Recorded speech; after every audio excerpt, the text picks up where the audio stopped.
In a military camp set within the Compton mountain range, reports arrive stating that scouting operations have been obstructed by relentless rain, though strange lights have been spotted to the northeast. And with visibility poor, the soldiers assume the lights belong to McCarthy's men. Leading the camp is Count Adrian von Callista, and upon hearing the report he rises to confirm the situation himself. While the soldiers grumble about the hardship they are enduring forced to operate in another man's land, simply because of the rarity of a dragon. All while knowing the Count seeks favor from towns and dukes, with rumors spreading that he is a waste, though they still take comfort in believing he can lead them in battle. Unknown to them that belief is misplaced, because the man beneath the helmet is not Adrian at all, but Hans, who has served Callista since childhood, first helping with studies, then being forced into sword training. And after Adrian's father died, Hans was burdened with managing the estate, eventually becoming Adrian's double, while the real Count wasted his life drinking and chasing pleasure. And now, instead of Adrian, Hans stands on the battlefield. Though Hans had accepted everything that came with the role, he never imagined it would lead him here. At last, Hans and the soldiers reach the location where the lights were seen,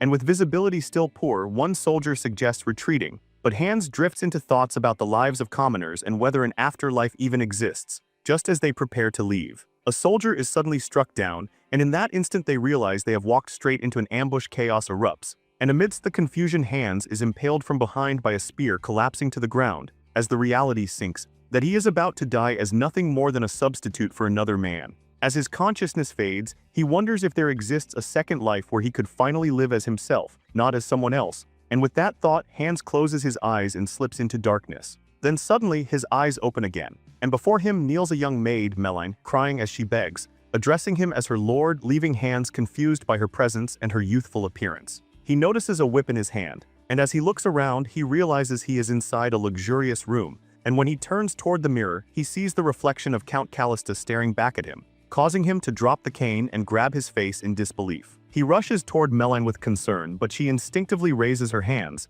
expecting punishment, forcing Hans to stop himself. And instead he asks her what year it is, learning from her that it is the year 853. The realization strikes him immediately. He has somehow taken over the body of Count Callista, his former master, and not only that, time itself has reversed by 15 years. Overwhelmed, Hans falls onto the bed, questioning reality, surrounded by luxury, feeling the softness of a body that has never known labor, delicate and untouched by hardship. Trying to regain control, he orders Meline to leave, and as she walks away, he notices the clear marks of repeated beatings on her legs, revealing the abuse she suffered under Adrian, prompting Hans to admit that Adrian was the worst and most wasteful lord imaginable, someone who tormented servants for trivial reasons and treated them like toys. While Hans had always been the one cleaning up the aftermath, suddenly remembering something, Hans rushes out and opens a room that should have been his, only to find it turned into a storage space, leaving him stunned, knowing without doubt that this was where he lived for over 20 years. As confusion sets in, a servant named Claude calls out to him, questioning why the Lord is in the servants' quarters, and Claude, along with Meline, were once Hans's closest companions, just as he remembers them. Hans asks Claude where the servant named Hans is, but the question leaves Claude completely puzzled, having never heard of such a person, and no matter how Hans tries to explain, Claude cannot understand, leading to a bitter realization that in this timeline Hans does not exist. Soon, rumors spread among the servants about the Lord's strange behavior, waking early instead of sleeping until afternoon, acting completely unlike his former self. And as two maids whisper about it, Hans suddenly appears behind them, startling them before apologizing and asking them to summon the nanny. A week passes since Hans took over Adrian's body, and he comes to accept that he must now live as Adrian. When the nanny arrives, she expresses concern over his lack of sleep, and Hans admits that even when he opens his eyes, it feels like he never truly rested. And when she offers to prepare breakfast, he declines, instead deciding to visit his mother. Though surprised, the nanny agrees, and Hans makes his way to her chambers, where both his mother Owen and his sister Regina are shocked to see him, with Regina questioning his presence so early, prompting Owen to scold her, though it is understandable given Adrian's past indifference toward his family. Owen welcomes him warmly, revealing that 3 years prior, after the former Count's death, she had fallen bedridden from grief, leaving only Adrian, Owen, and Regina as the remnants of House Callista, a family once prosperous but now fallen into decline, forced to lease troops just to survive. In the future, Hans remembers, Owen dies, and Regina inherits a house drowning in debt. Holding his mother's hand, Hans promises to visit more often, though she tells him not to overburden himself, knowing the stress of managing the estate. After leaving her room, Hans resolves to restore the estate properly, but just then, the butler Allman informs him that a man named Flynn has arrived. Hans recalls that Alman is a loyal servant who always protected others, even taking punishment himself, though around this time in the past, Alman would resign and be replaced by Sid, an incompetent butler who contributed to the family's downfall. Determined to prevent this, Hans meets with Flynn, the territory's administrator, a cruel man who treated servants like slaves, and as expected, Flynn proposes replacing Alman with someone else, urging that Alman be dismissed immediately. Hans is stunned as Flynn continues, recommending a man named Sid, claiming he is capable and trustworthy. But before Flynn can go further, Hans cuts him off, anger rising as he demands confirmation of what he just heard, questioning whether Flynn truly intends to fire Alman. As Flynn notices Hans's reaction, he tries to smooth things over, blaming a misunderstanding, then reaches into his pocket, pulls out 10 gold coins and presses them into Hans's hand. Hans is left stunned and disgusted by what he hears. Flynn casually says he does not want the boy to dirty his hands with what is about to happen, because he already has a simple solution prepared, a charge of embezzlement. As if nothing is wrong, Flynn tells Hans that he has already prepared the records for him. Hans remains silent, staring down at the 10 gold coins resting in his palm. A poor family usually survives on 10 silver coins a month, which means 10 gold coins amount to nearly 20 months of living expenses for a commoner. Since 1 gold coin equals 20 silver coins and Flynn's official income as Callista's administrator is limited, Hans quickly realizes where that money came from. It is stolen money taken from the people. The thought leaves Hans deeply disappointed, because Adrian had been accepting embezzled money as bribes, and in return men like Flynn had been free to manipulate the estate however they pleased. At that moment, Hans finally understands that Flynn did not resign in the past, he was driven out. Everyone must have known he had been falsely accused, yet no one spoke, and Hans himself had been too young at the time to know the truth. The weight of everything now coming to light leaves Hans disgusted. In a low voice, he calls for Oswald, the night bodyguard. Then, in a complete reversal, Hans orders Oswald to arrest Flynn immediately. He states that Flynn made corrupt requests of him and falsely accused one of his servants, and for those crimes, he is to be locked in the dungeon at once. Oswald obeys without hesitation, while Flynn stands there in total disbelief, his mouth hanging open.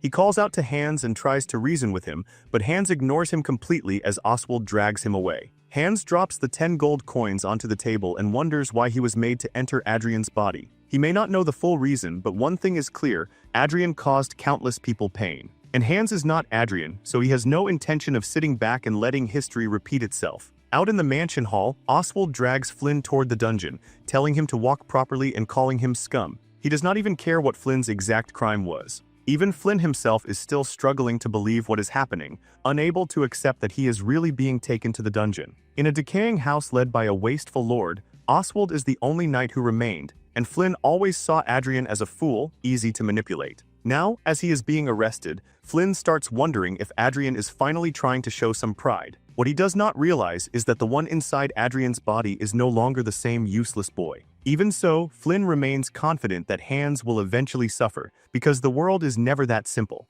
Oswald throws him into the dungeon cell without the slightest respect for his former rank. Flynn complains that he is being handled too roughly, but Oswald tells him to shut his mouth until the Lord decides his fate. Oswald is the son of a knight who served the former count, and when all the other knights left, he alone remained out of loyalty. Inside the cell, Flynn convinces himself that he can still sweet-talk the Lord and manipulate him again. He imagines getting Oswald fired and restoring everything to how it used to be. In his mind, Adrian is still just a lazy and foolish 15-year-old with terrible judgment, someone he has always been able to push into raising taxes or doing whatever he wanted. Flynn assumes this is nothing more than a momentary bad mood, and that a little flattery will have the boy back under his control in no time. He even starts rehearsing what he will say once the Lord comes, planning to laugh, beg, or kneel if he has to. But right in the middle of that pathetic practice, Hans arrives. Just from the way Hans stands, Flynn begins to wonder whether this is really the same boy he used to manipulate. Even so, Flynn drops to his knees at once and begs for mercy. Hans coldly tells him there is no point in begging, because from this moment on, crimes in the territory will be judged through trials.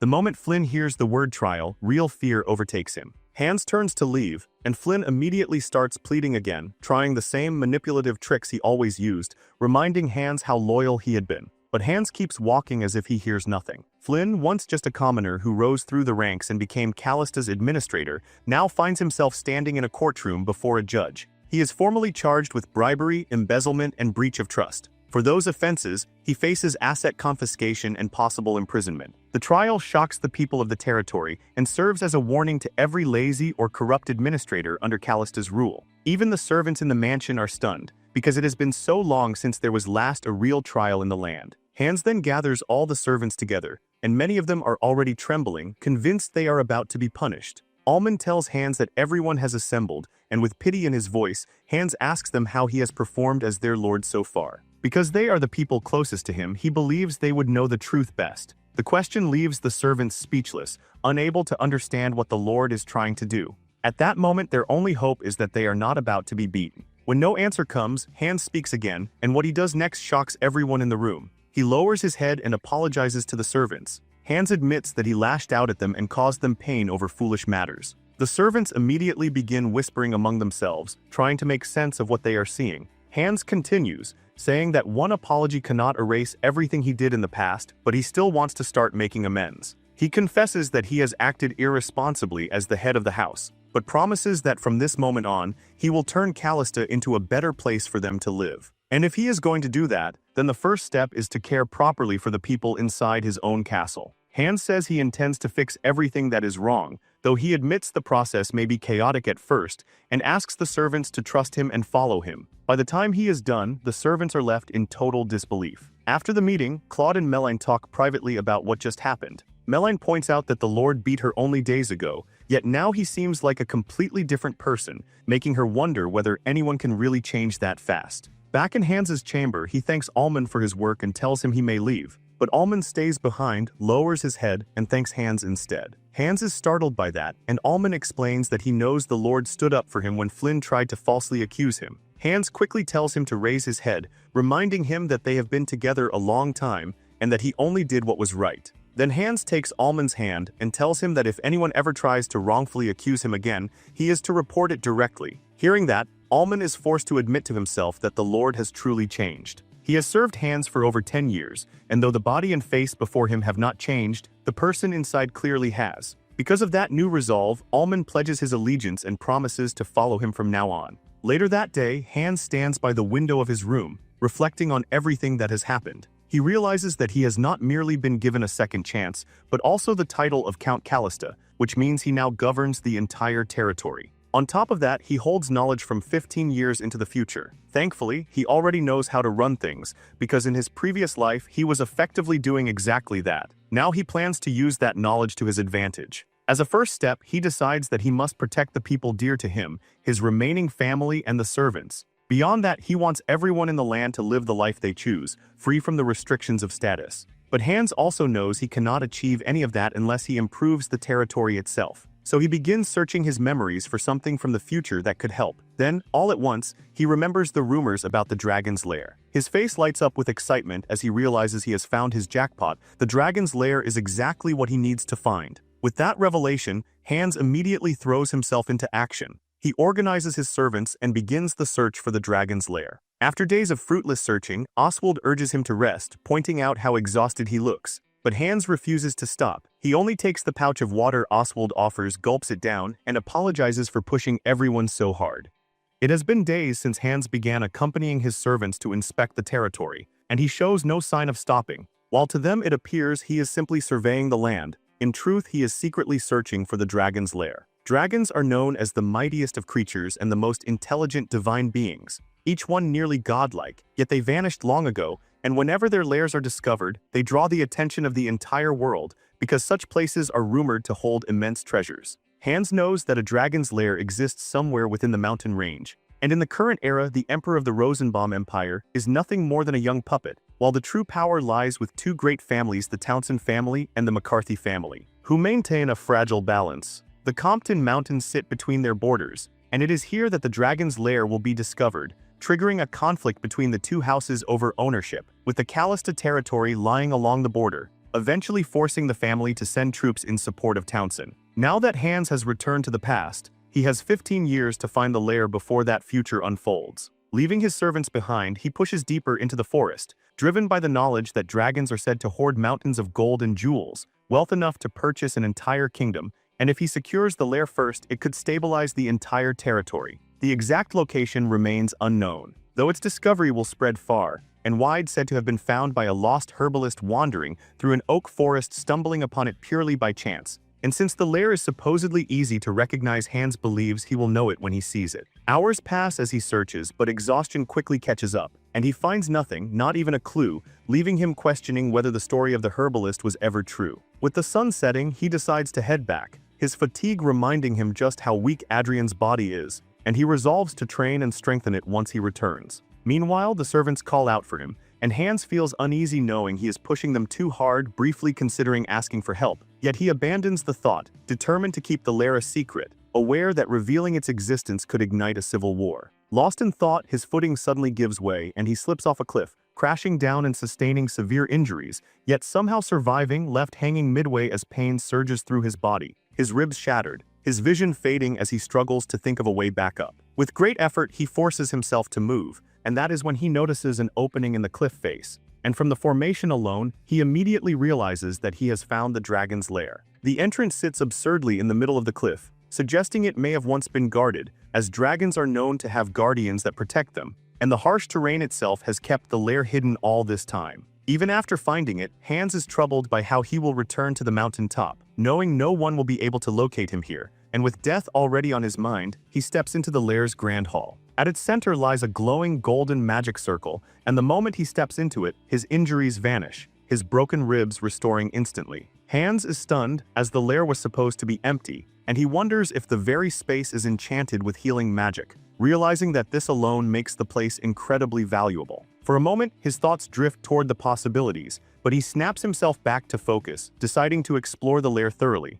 With this discovery, Hans believes the lair could become his greatest asset, especially as someone who has returned to the past in another man's body. He soon finds 4 passageways branching out from the central hall, the structure resembling an intricate ant colony. And as he explores further, he discovers what appears to be a library. Knowing that dragons can take human form, he assumes the dragon once used this space to indulge in human habits. And from what he has seen so far, the lair resembles a human residence, complete with a bedroom, a study, and even a dressing room. There are no vast treasures as the rumors claimed, yet Hans is certain the lair's true value will reveal itself in time, with the healing hall already proving to be the most valuable feature he has found. He decides to name the central chamber the Healing Hall, impressed by the presence of healing magic, something that has nearly vanished from the world. Finally, he approaches the last unexplored room, and the moment he steps inside, he freezes in shock as a golden dragon lies before him. Unable to believe his eyes, he recalls that dragons have been extinct for over a century, leading him to assume it must be a corpse, yet its pristine, radiant condition makes him question that conclusion. As he reaches out and touches it, a blinding light erupts from the dragon, forcing him to step back as the light pours into his body, and at the same time, a voice echoes within his mind. Before he can comprehend what is happening, he finds himself standing before a man dressed in royal robes, emanating an overwhelming and unnatural presence, making it clear that he is no ordinary human. The man introduces himself as Safrid, revealing that he is the last head of the Gold Clan and the final dragon of the continent, leaving Hans stunned as he realizes he is standing before a dragon. When Hans questions whether he is the master of the lair, Safrid explains that the dragon he saw is merely an empty shell, while the voice he hears is the final magic left behind. He continues, describing how dragons, once superior beings, were consumed by internal conflicts over time, until only he remained. Though dragons are solitary by nature, Safrid admits he cannot accept the complete disappearance of dragon magic, and so he chose to pass down his knowledge and legacy to a worthy being who would discover his lair by fate. He reveals that he died in the year 354, leaving behind a spell designed to endure for 500 years, and if no one had found him within that time, both his body and dragon magic would have vanished forever. While he would have accepted that outcome, he expresses gratitude that Hans has become his successor, hoping that dragon magic will continue to exist for future generations. Hans protests, admitting he has no knowledge of magic and that even mages are now rare, making it nearly impossible for him to learn, but Safrid simply laughs, reminding him that he has already been chosen. Pointing to Hans's right chest, Safrid touches him, and in an instant Hans finds himself back inside the lair. Looking around, he sees that the dragon's body has completely disintegrated, and realization dawns on him he has inherited a dragon's heart, now residing on the right side of his chest. Alongside his human heart, he senses another presence, like a hazy yet powerful source of magic, as Safrid's knowledge begins to flood into him through this new heart. Though overwhelmed by the sheer volume of information, Hans grasps one crucial fact: he can now use dragon tongue magic. Unlike human magic, which requires long incantations and activation phrases, dragon tongue magic activates with a single word. and since it draws power directly from a dragon's heart, Hans knows the heart left behind by Saffred is more than enough. Using this newfound power, Hans activates the spell with a single word, and through dragon tongue magic, he ascends back to the mountaintop with the command fly.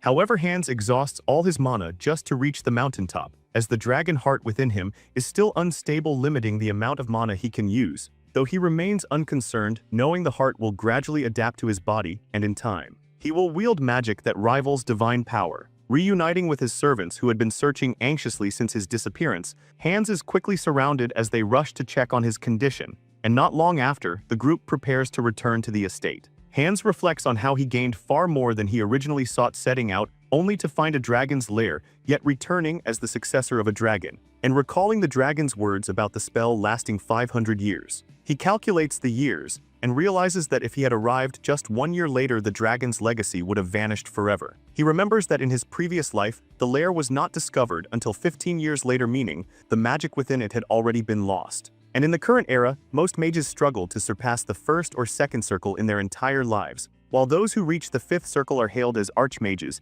yet dragons are born at the 9th circle, a level far beyond human reach. Now, with a dragon's power, Hans realizes that what was once impossible may no longer be out of reach. Upon returning to the estate, he is greeted by his worried sister, who immediately scolds him for disappearing and causing concern, noticing his torn clothes and questioning whether he encountered bandits, though Hans reassures her that he is unharmed, admitting he was injured before but has since recovered. Oswald drops to his knees, blaming himself for failing to protect his lord, and even Hans's sister directs her frustration toward him, but Hans quickly calms the situation, assuring everyone that he is fine. Finally, alone in his room, Hans lets out a sigh of relief, recognizing that both Oswald and the butler Allman have remained by his side out of loyalty, and he is grateful to have people like them supporting him. He summons Allman, who arrives promptly, and Hans apologizes for calling him so late before asking about the servant list and salary ledger he had requested earlier, with Allman confirming that everything is ready, though he questions whether Hans truly intends to review them at such an hour, especially after hearing about his accident. Hans insists he is fine and orders the documents to be brought, remaining firm despite Allman's concern, as he prioritizes the well-being of his servants and believes the matter cannot wait, leaving Allman no choice but to comply. Moments later, Hans reaches into his pocket and pulls out several gold coins, asking Allman if he is familiar with Grace. Meanwhile, Claude visits a market vendor named Lone to place an order, handing her a list that leaves her visibly surprised. And when Claude asks if fulfilling it will be difficult, she assures him it will not, explaining that her reaction stems from happiness rather than concern. Hans's new policies have transformed the territory, taxes have been reduced, and orders from the estate have increased, allowing the people to finally feel that life is worth living, something they never believed possible before. Lone provides Claude with a receipt and promises delivery by evening, then unexpectedly gives him 2 apples as a gesture of appreciation, believing that the servant's dedication is what helped change the Lord into a kinder person. Claude returns to the estate and meets Melanie, who had been gathering herbs, and with a cheerful expression he shares one of the apples with her, explaining where he got it, which leaves her shocked, as Lone was always known for being stingy. He goes on to explain that many things have changed. Flynn has been punished along with other corrupt officials, and Hans personally reviewed the estate's ledgers to identify them, even returning illegally collected taxes to the citizens, including the servants. As a result, the servants now enjoy better wages, proper breaks, and new clothing, while the castle has become more accessible, allowing them to spend time outside freely, just as Claude and Melanie are doing now. Claude notices that Melanie speaks kindly of the Lord, and reminds her of how poorly he treated them in the past, finding it hard to believe that someone could change so quickly. Yet Melanie admits that whenever she sees Hans now, she feels as though her earlier judgments may have been too harsh, and with everything that has happened, she wants to give him another chance. Claude teases her, wondering if her forgiveness is due to his looks, but she denies it, and the two begin walking back to the castle, discussing how Hans is rarely seen these days. Although he claims to be conducting inspections, in truth, Hans has been secretly returning to the dragon's lair, where he spends his time training his magic. Nearly a month has passed since he inherited the dragon's power,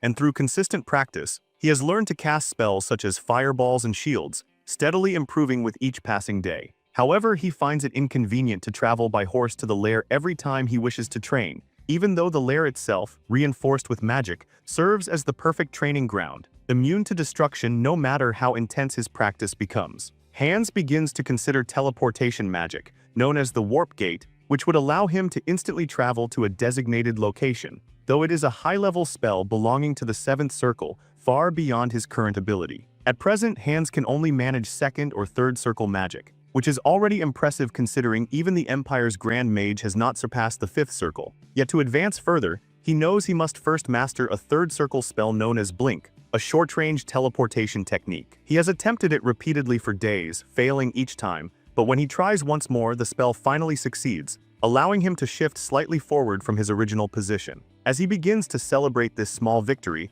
the world around him suddenly turns white, and a strange discomfort rises from his dragon heart, prompting him to look up and see Saffred standing before him. The dragon acknowledges Hans's progress, stating that he has moved beyond the beginner stage, and as a reward, Saffred unlocks a new section of the lair to aid his growth, explaining that the further Hans advances, the more valuable resources he will gain. Hans questions why the treasures were hidden, and Saffred reveals it was to prevent greedy individuals from accessing them, urging Hans to continue growing so that dragon magic may endure. After this encounter, Hans realizes Saffred spoke the truth, as he discovers a previously concealed room hidden by magic, now revealed before him, filled with treasures, confirming the rumors of a dragon's lair overflowing with wealth. Among the treasures, he finds a book detailing artifacts, objects permanently infused with magic, now exceedingly rare due to the decline of magic itself, and at his current level, Hans understands he is still incapable of creating such items. As he examines the room further, it becomes clear that every object within it is, in fact, an artifact.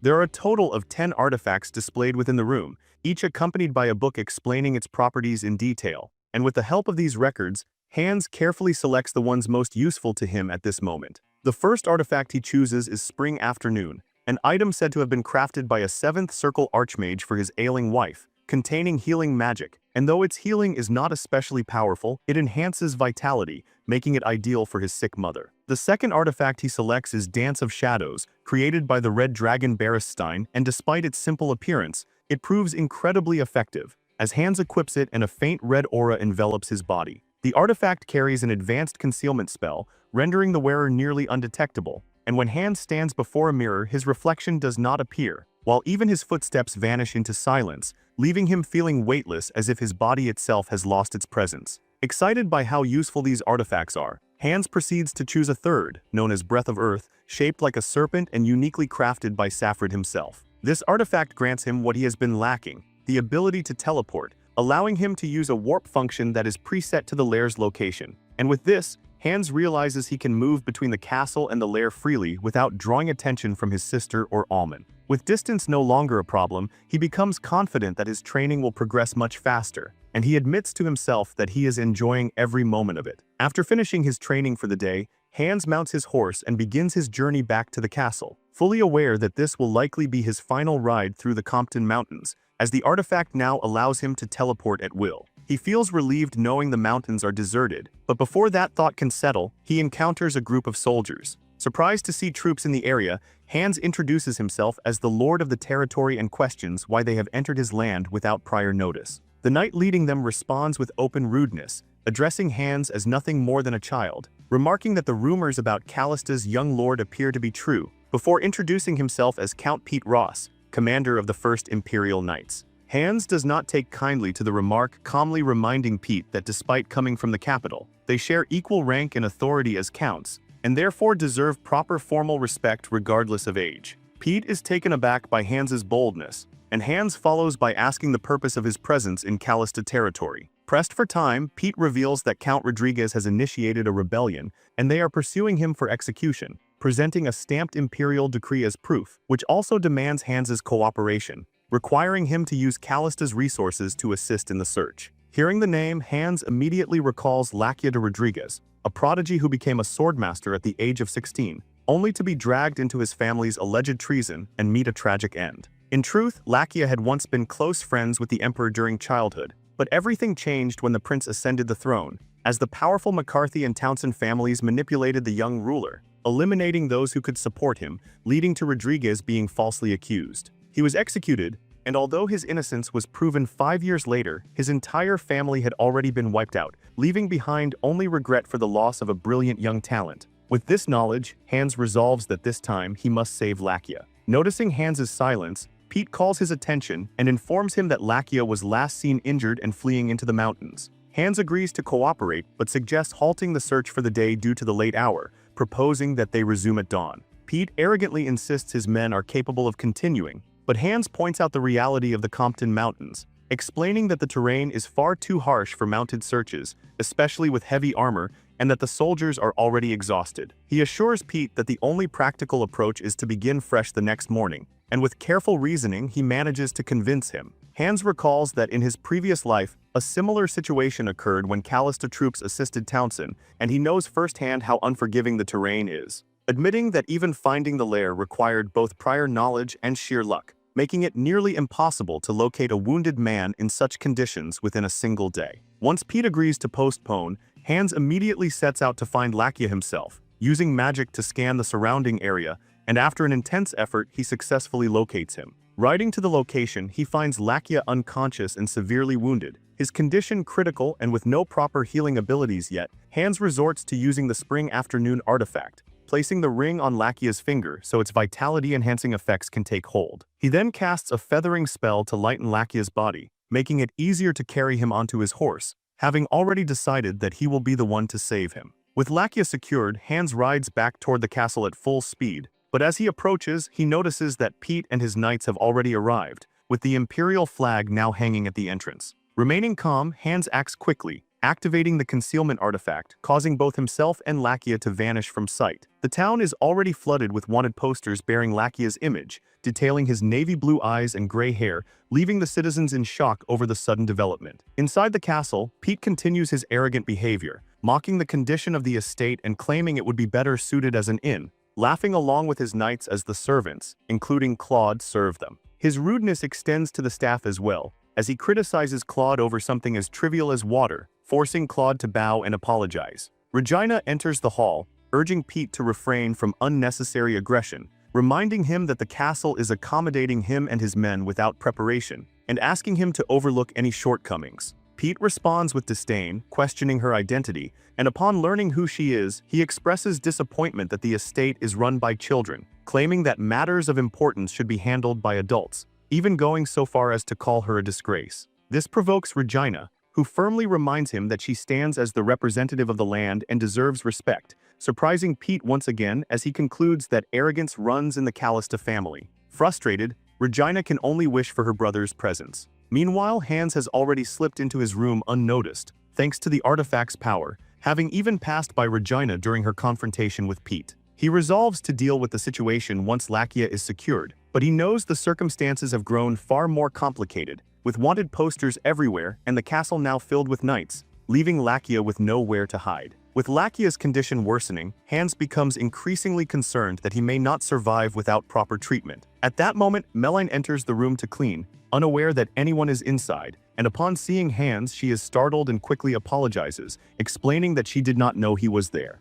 Hans does not take offense at Meline's sudden entrance, instead gently telling her to stay quiet, and realizing she has arrived at the perfect moment, he decides to make use of it, asking her to bring Almond to his room without letting anyone notice. It is not long before Almond arrives surprised to find Hans already back at the castle, since everyone believed he was still away on inspection, and though Almond urges him to head to the lobby where he is needed, Hans puts that aside and tells both of them that there is something important he must show them first. He leads them to the bed, where the wounded Lakia lies unconscious, and both servants are left stunned at the sight of the wanted man hidden inside Hans's room. Almond asks if Hans captured the supposed traitor by himself, but Hans immediately denies that Lakia is a traitor, explaining that he has been falsely accused, though he cannot reveal every detail yet, and instead makes his position clear he intends to protect him. Hans asks for their help, admitting he cannot keep Lakia safe alone, and the request leaves both of them speechless. He knows exactly what they must be thinking, that Callista is only a rural house with no real ties to the imperial family. So involving themselves with a powerful name like Rodriguez makes no sense,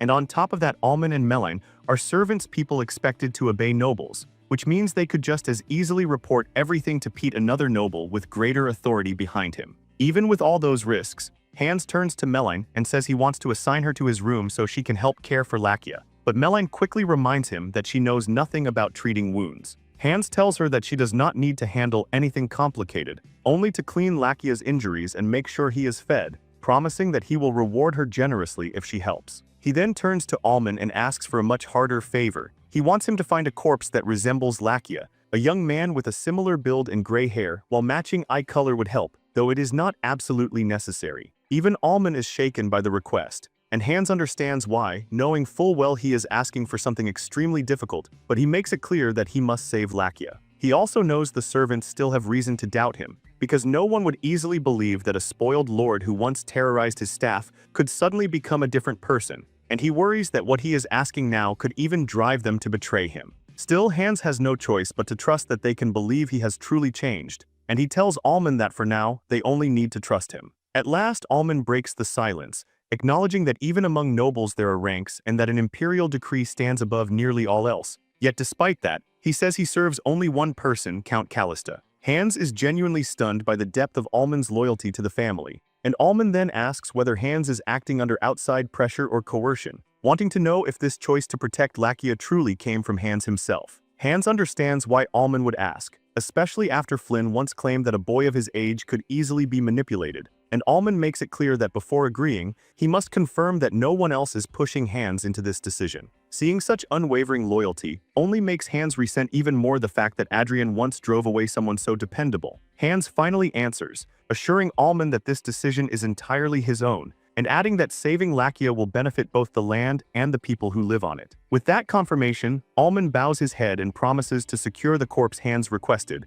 and following his lead, Meline also pledges to do her best. Hans is relieved that he managed to win their support. Not long after, Imperial Knights attempt to search Owen's room, but Regina blocks the entrance and firmly tells them that it is their mother's chamber, ordering them to leave. Thankfully, Hans arrives in time to intervene, demanding to know why armed soldiers are trying to force their way into the bedridden countess's room. The soldier claims that House Callista agreed to cooperate, but Hans admits only to that much and reminds him that cooperation never included searching the castle, as providing lodging and manpower already satisfies what was asked of them. He then presses the soldier further, asking where in the imperial decree it states that the castle itself must be searched, and with no answer left, the man has no choice but to back down. Regina is relieved to see her brother and asks whether he is alright, given that a wanted man is supposedly roaming their land, and Hans reassures her that he is fine while apologizing for arriving late. He also praises her for handling Pete so well, which catches Regina off guard, since Hans was supposed to be away when she confronted him.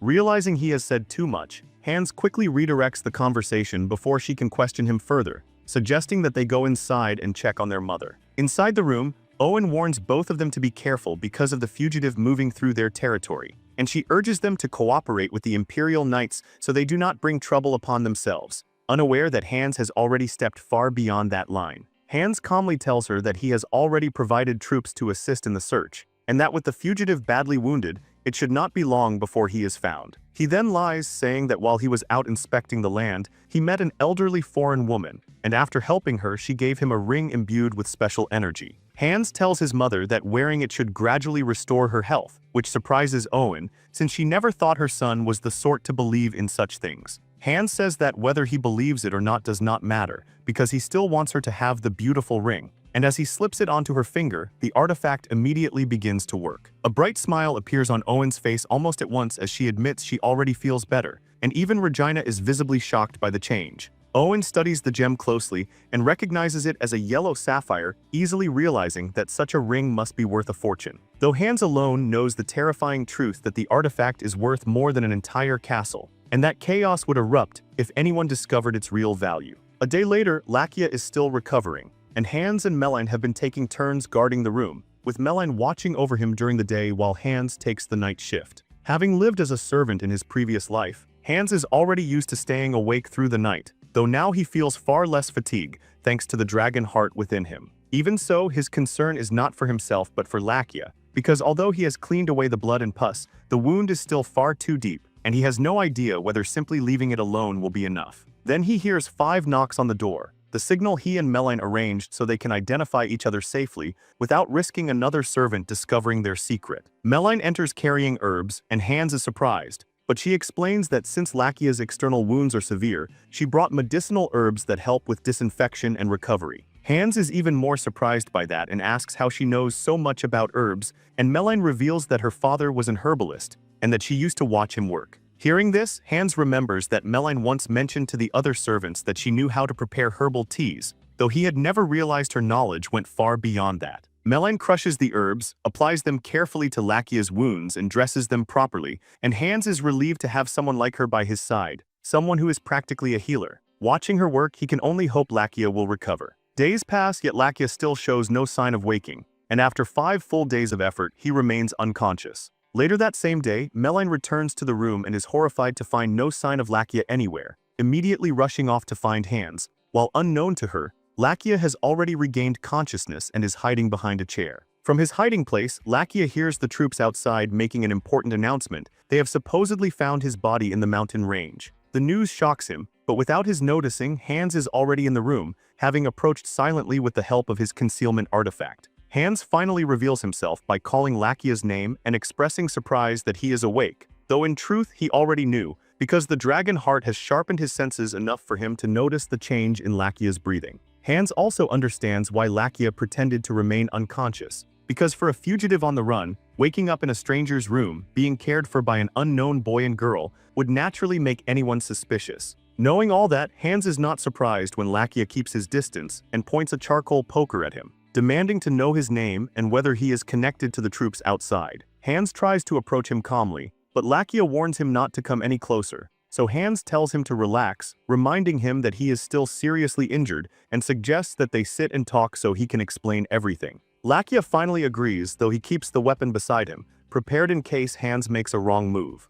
Hans understands that the way he speaks and carries himself will determine whether Lakia believes he is not a threat, so he carefully explains everything. And after listening, the first thing Lakia questions is the corpse. He is shocked to learn that the body the soldiers found was a fake arranged by Hans, and Hans calmly confirms it, explaining that he dressed the corpse in Lakia's clothes and even placed his signet ring on it, apologizing for using his belongings without permission. Lakia points out that Pete has seen his face before and would not be fooled so easily, but Hans explains that he accounted for that leaving the body in a swamp during the rainy August season, so it would decompose naturally, knowing the exhausted knights and Pete's impatience would lead them to close the case quickly. With that, Hans successfully deceived Pete and his men. He then advises Lakia to remain hidden for 5 years, assuring him that his name will be cleared by then, even suggesting he stay within the territory during that time. This immediately puts Lakia on guard, questioning how Hans knows he was falsely accused, suspecting he may be involved in the situation, but Hans refuses to reveal everything just yet,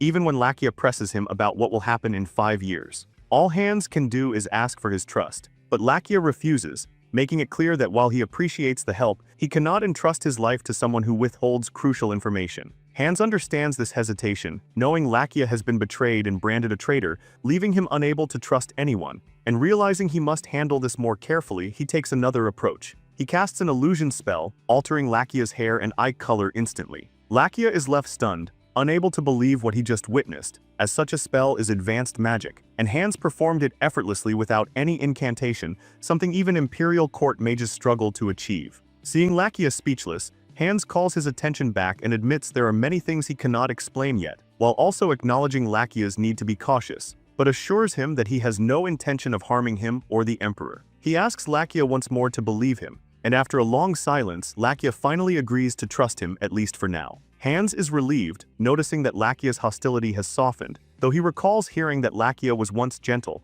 and realizes that everything he has endured has changed him. He briefly imagines himself in Lakia's place, cornered and hunted, understanding exactly why he reacts this way. Soon after, Pete delivers the news of Lakia's supposed death to the Emperor, expecting satisfaction, but instead finds the Emperor unusually reserved. Pete reminds him that Lakia had supposedly planned to assassinate him and his family through poisoning, and though the Emperor forces a reaction to acknowledge Pete's success, once Pete leaves, he collapses in grief, clutching his head as he wishes things had turned out differently. In that moment, the Emperor quietly vows to restore Lakia's honor. Back in Callista, Lakia slowly begins adjusting to his new life, introduced to others as Hans's personal guard. During a meeting in the study, Lakia stands alongside the others, while Regina remains cautious of him, quietly asking Alman whether Lakia can be trusted, and Alman reassures her, maintaining the cover story that Hans found him during one of his inspections. Regina admits nothing is wrong on the surface, but something about the way Lakia carries himself makes her uneasy,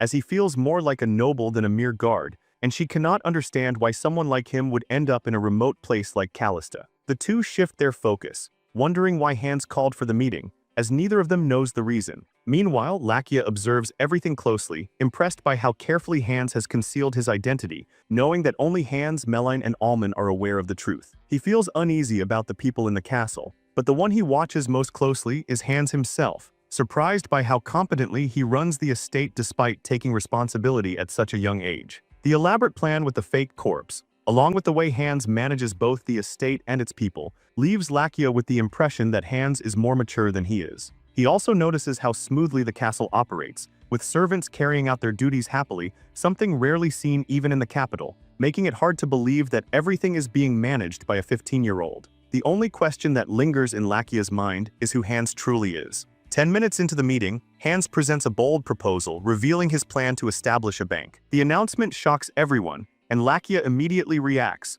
warning that starting a bank requires immense capital and has ruined many who attempted it. Hans remains calm, explaining that the true challenge is not capital or land, but building a capable team, emphasizing the need for individuals skilled in asset management, investment evaluation, accounting, and security. He admits that Callista lacks the connections to recruit such talent, which is why he proposes creating an academy to train people within the territory itself. He outlines a system divided into 2 tracks, accounting and security, and as he explains, Lakia realizes that Hans has thought through every detail, though he still doubts the practicality of the plan. Regina then raises a critical concern, pointing out that commoners would not be able to afford tuition, since education is typically reserved for nobles. Hans acknowledges her concern and reveals that he has no intention of charging tuition at all. This surprises even Alman, but Hans clarifies further, explaining that the academy's attendees will not be treated as students, but as trainees, and instead of paying to learn, they will be paid while they train. This revelation leaves everyone in shock, as Hans calmly confirms his plan to compensate commoners during their education.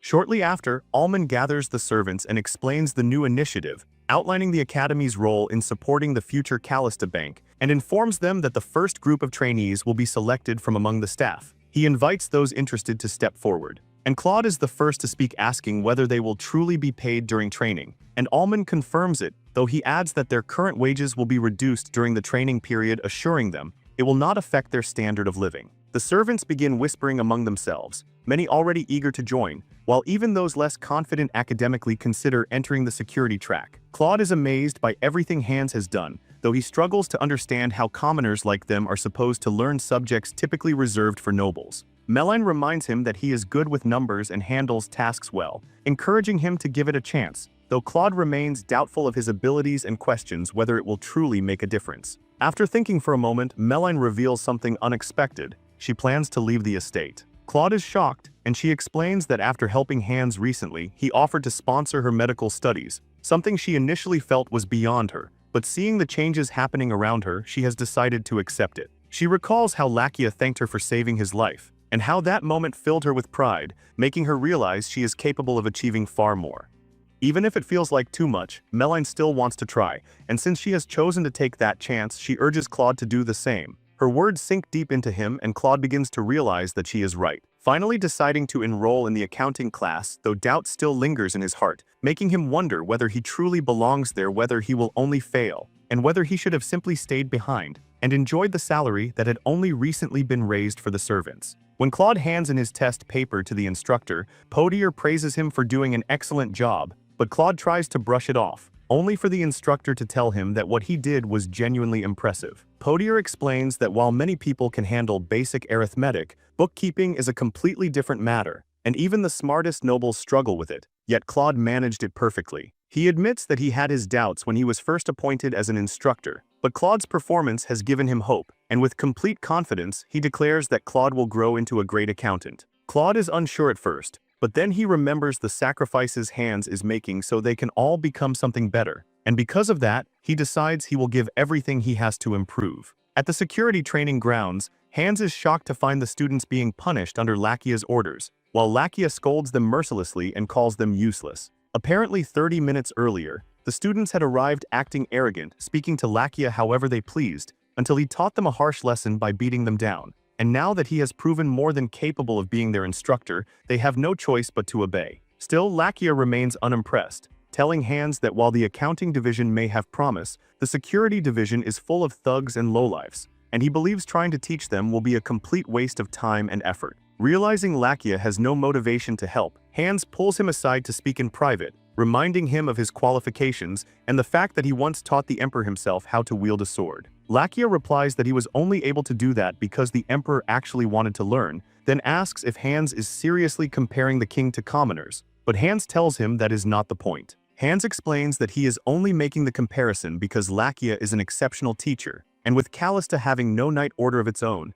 and Oswald being the only remaining knight but already too old to instruct, there is no one more suited for the role. Then Hans says something that hits even harder, that the king is no different from commoners, because people are simply people, whether noble or not, and the real difference comes down to whether someone recognizes their potential and helps them grow. And in this situation, Hans believes Lakia is the best person to do exactly that. Those words strike Lakia deeply, making him realize that Hans carries even more conviction than he had given him credit for. Lakia finally says that he will need more time and resources, and Hans immediately assures him that he is willing to provide whatever support is necessary. At that point, Lakia notices that Hans has become much more relaxed around him, no longer carrying the same nervousness he had when they first met. And when he points this out, Hans admits that he now sees Lakia as someone reliable, which is why he feels comfortable speaking so openly. Lakia has had enough of Hans's compliments and quickly heads back to the training grounds. When he arrives, he is surprised, and at the same time impressed,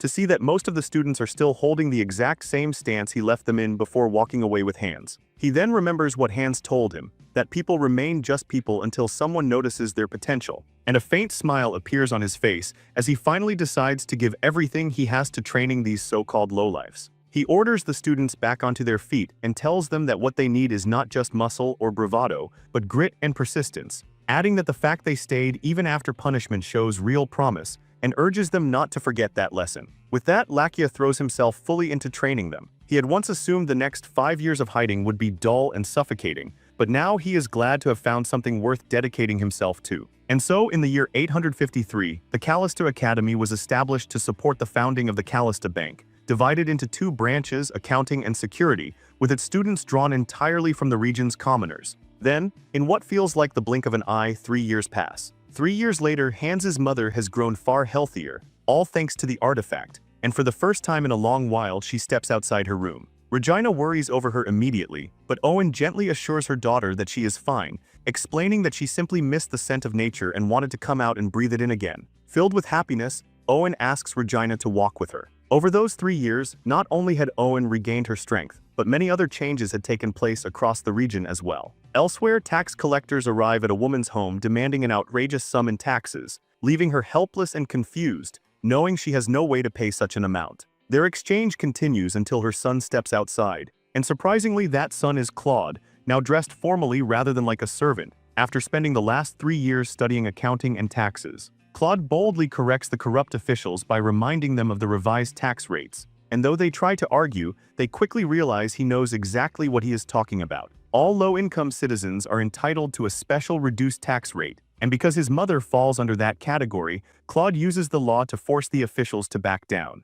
With no way to continue, they retreat, and Claude warns them that if he hears another report like this, he will file a formal complaint against them. The two run off like frightened chickens, hurriedly acknowledging his warning as they flee. After they are gone, Claude expresses his frustration over the fact that there are still rotten officials left in the region, while his mother worries for him and fears they may retaliate, but Claude reassures her that Hans will handle any trouble that comes their way. Meanwhile, back at the castle, a new maid knocks on Hans's door and receives no answer, continuing until an older maid approaches and points out the X mark hanging on the door. She explains that once the X sign is up, no one is allowed to disturb Hans, and the younger maid is surprised, asking whether Hans is doing something important inside, though the older maid admits she has no idea what goes on in the room whenever the sign is there. She adds that not even Lakia is allowed inside once the mark is up. What they do not know is that whenever Hans puts up that sign, he has already vanished to the lair to train. There he continues improving until he reaches a new level and is finally able to speak again with Sifford, whom he has not seen in 3 years.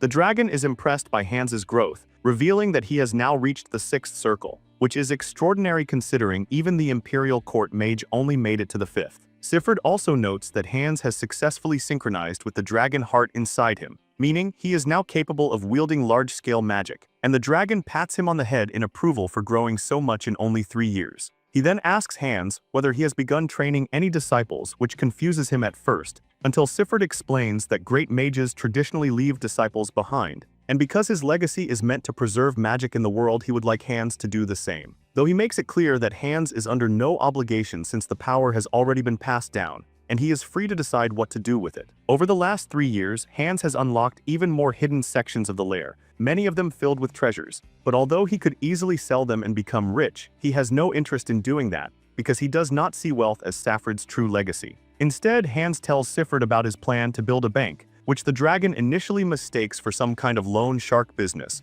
until Hans explains the difference. Hans then assures him that once the bank is established successfully and enough funds are secured, he plans to found a magic academy to carry Saffred's legacy forward. He remarks that the current magic academies exist mostly for appearance, with nothing truly meaningful happening there, because hardly anyone even tries to become a mage anymore, now that advancing past the first or second circle within a lifetime is considered nearly impossible. Magic is no longer truly taught because the world now treats it as something from a forgotten past. But with Siffert's power flowing through him, Hans intends to revive magic itself, and through that, raise dozens of disciples who can pass it on for generations to come. Pleased by the plan, Siffert tells him to pursue it. Hans then leaves the lair, soaring through the air with magic, looking down over his territory from above, and feeling satisfied with how much has gone right over the past 3 years. The preparations for opening the bank are also moving forward steadily, but then he remembers Lakia's advice about equipping the knights with plate armor and longswords, since if they are expected to fight, they will need proper protection as well. Hans agrees with him, though Callista had never placed much importance on weapons or armor before, because it was an underdeveloped region with little threat to face. Now, however, everything is different, and Hans knows they must prepare for war before it arrives. With that in mind, he decides to scan the mountains, hoping to find iron ore that will help with the next phase of their plan.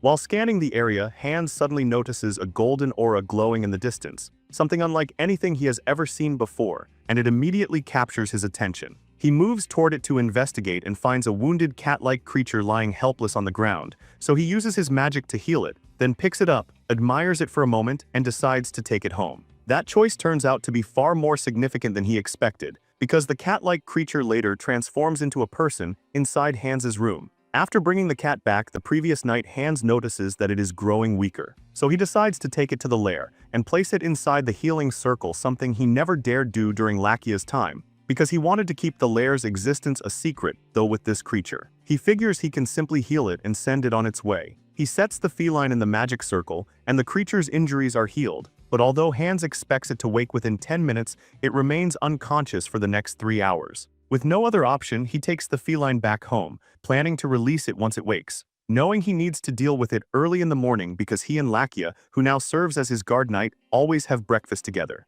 Hans places the kitten on the bed so it can rest comfortably. The next morning, Hans wakes up screaming, and the sound immediately catches Lakia's attention, causing him to rush to the room and demand that the door be opened. But Hans blocks the entrance with his body, still trying to process the sight before him, because the feline he brought home the night before has turned into a full-grown man by morning, and that shock is exactly why he screamed. Trying to get rid of Lakia, Hans blurts out that he only saw a bug, which made him panic, then says he will have breakfast with him later. He turns back to question the strange man, asking who he is. But before Hans fully understands what is happening, the man transforms back into a cat right in front of him. Hans had already suspected something unusual, but seeing the transformation with his own eyes confirms that the man is one of the feline folk. The feline folk are a mysterious race, living apart from human society, as ancient as elves and dwarves, yet rarely seen because they are extremely cautious about revealing themselves, and because of that, very little is known about them. The cat man casually starts wandering around the room, then suddenly announces that he intends to keep staying there, leaving Hans stunned since he does not remember ever giving permission for that. When Hans tries to object, the feline points out that Hans was the one who took him in, claiming he was practically kidnapped, then treated without consent, and for that reason Hans is now responsible for him. Hans quickly realizes that this feline is both pushy and sly, so he points out that he would have died if his wounds had been left untreated. Since feline folk are known to possess strength and physical abilities beyond ordinary humans, Hans reasons that there is no way a human inflicted those injuries, and he asks whether the feline was wounded by another of his own kind. That question hits the feline hard, and his sudden silence suggests Hans may have guessed correctly. While Hans is still trying to get closer to him, Lakia suddenly bursts through the door, startling them both, and the moment he sees the feline, he wastes no time drawing his sword and ordering him away from Hans. Lakia quickly moves in front of Hans, standing between him and the feline with his blade raised. And in that instant Hans remembers that Lakia is a swordmaster, meaning he must also sense the abnormal aura coming from the feline. The cat man is immediately enraged and raises his hand, ready to strike Lakia, and realizing they are both about to hurt each other, Hans uses Blink to jump directly between them. Both of them stop themselves at the last possible moment so they do not injure Hans. After defusing the clash, Hans turns to Lakia and tells him to calm down, explaining that the feline is dealing with some personal issues, which is why he decided to take him in, and he begs Lakia not to be hostile. An act of selflessness that shocks the feline yet again. Still stern, Lakia demands to know why a feline folk is roaming the human world, but Hans answers that it is a personal matter. Lakia points angrily at Hans, reminding him that he is his guard knight, then scolds him for bringing a stranger into his bedroom without thinking, and for jumping in front of a drawn sword without fear for his own safety. Hans replies that he trusted neither of them would hurt him, which is why he acted the way he did, and those words surprise the feline once more. Lakia continues warning him about how dangerous feline folk are, but before he can keep going, the cat man cuts in and finally reveals his name, Asa. Hans is pleased to learn it, and immediately suggests that Asa and Lakia put their differences aside and shake hands. The two reluctantly follow his lead, and with that, Hans unexpectedly gains two companions in the Compton Mountains. Hans does not press Asa for the details of his past, trusting that one day he will speak on his own, because he has no desire to force someone who only just survived, though he still worries about whether Asa and Lakia can truly get along. And so the three continue living together, though Asa constantly stays on Lakia's nerves, suddenly demanding snacks whenever he feels like it. Lakia cannot stand the fact that the cat man seems to do nothing except eat and sleep without serving any purpose, yet Hans still finds ways to spoil him, which only makes Lakia more annoyed. Not long after, Hans tells the two that everything is finally ready for the Bank of Callista to open, and with visible excitement, he reveals that its very first branch will be established in the capital. When it comes to wealth in the kingdom, the richest man is neither the emperor nor any duke, but Baronet Dominic Sullivan. Dominic founded the empire's first banking business and has ruled the financial world ever since. And although many nobles tried to break into banking after him, every single one failed, unable to overcome his monopoly. Back at his home, Dominic receives a report from his assistant, and while smoking a thick cigar, he tells him to present everything in order of importance. He is first informed that Duke McCarthy has summoned him regarding imperial protocol, and recognizing the importance of a royal summons, Dominic immediately says he will go, instructing his assistant to arrange the meeting for the afternoon. Next, he hears that Count Chenoweth has requested another month to consider a proposed deal. Finally, his assistant reports that a new bank has opened in the capital, operated by House Callista, though for now it has only one branch. The moment Dominic hears the name Callista, he shows almost no interest, dismissing them as a rural family with no notable investments, and assuming the bank will collapse soon enough, though even as he tells his assistant to ignore it, he quietly decides to investigate whether the Callistas have some hidden backing he does not know about. Meanwhile, in the capital, the newly opened bank is drawing an unusual amount of attention, not because banks are normally exciting, but because Callista Bank's business model is completely different from anything people have seen before. Hans's bank charges only 1 copper coin to open a new account, and on top of that, it offers loans without requiring collateral. In ordinary banks, opening an account costs at least 1 gold coin, and loans are only granted when collateral of equal value is offered, which is why commoners have never had any real reason to use banks in the first place, because only nobles could meet those conditions. But Callista Bank changes all of that. New customers are given practical advice on how to manage their savings, with tellers asking about monthly income and using that information to build proper savings plans. When it comes to loans, the bank reviews a customer's income and credit standing first, then issues only the amount that person can realistically repay, making the system far safer and more accessible. Even elderly people who cannot read are not ignored, because the attendants help each customer according to their needs. In that way, Callista Bank opens the door for poor commoners with no financial backing to finally access the benefits of banking. The bank carefully considers each customer's purpose for opening an account and their future plans, using that information to provide meaningful financial guidance. A woman enters the bank, uncertain about opening an account, yet she is visibly shocked when the process is made simple and accessible for her. Just as she finishes, something unexpected happens. She is handed a raffle ticket, and she learns that everyone who opens an account within the first month will receive one. She is instructed to place the ticket into a designated box, and after a month, a draw will be held to select 3 winners. Her surprise only deepens when she hears about the rewards, with first place receiving 25 gold coins, second place 10, and third place 5. The entire lobby erupts in shock, and people immediately rush to open accounts just to secure a raffle ticket. Standing nearby, Almond praises Claude for his ingenuity, revealing that the raffle idea came from him, along with the concept of credit evaluation, which he developed together with other trainees. Soon after, they receive a report that the bank has already reached its goal of opening 100 accounts on the very first day,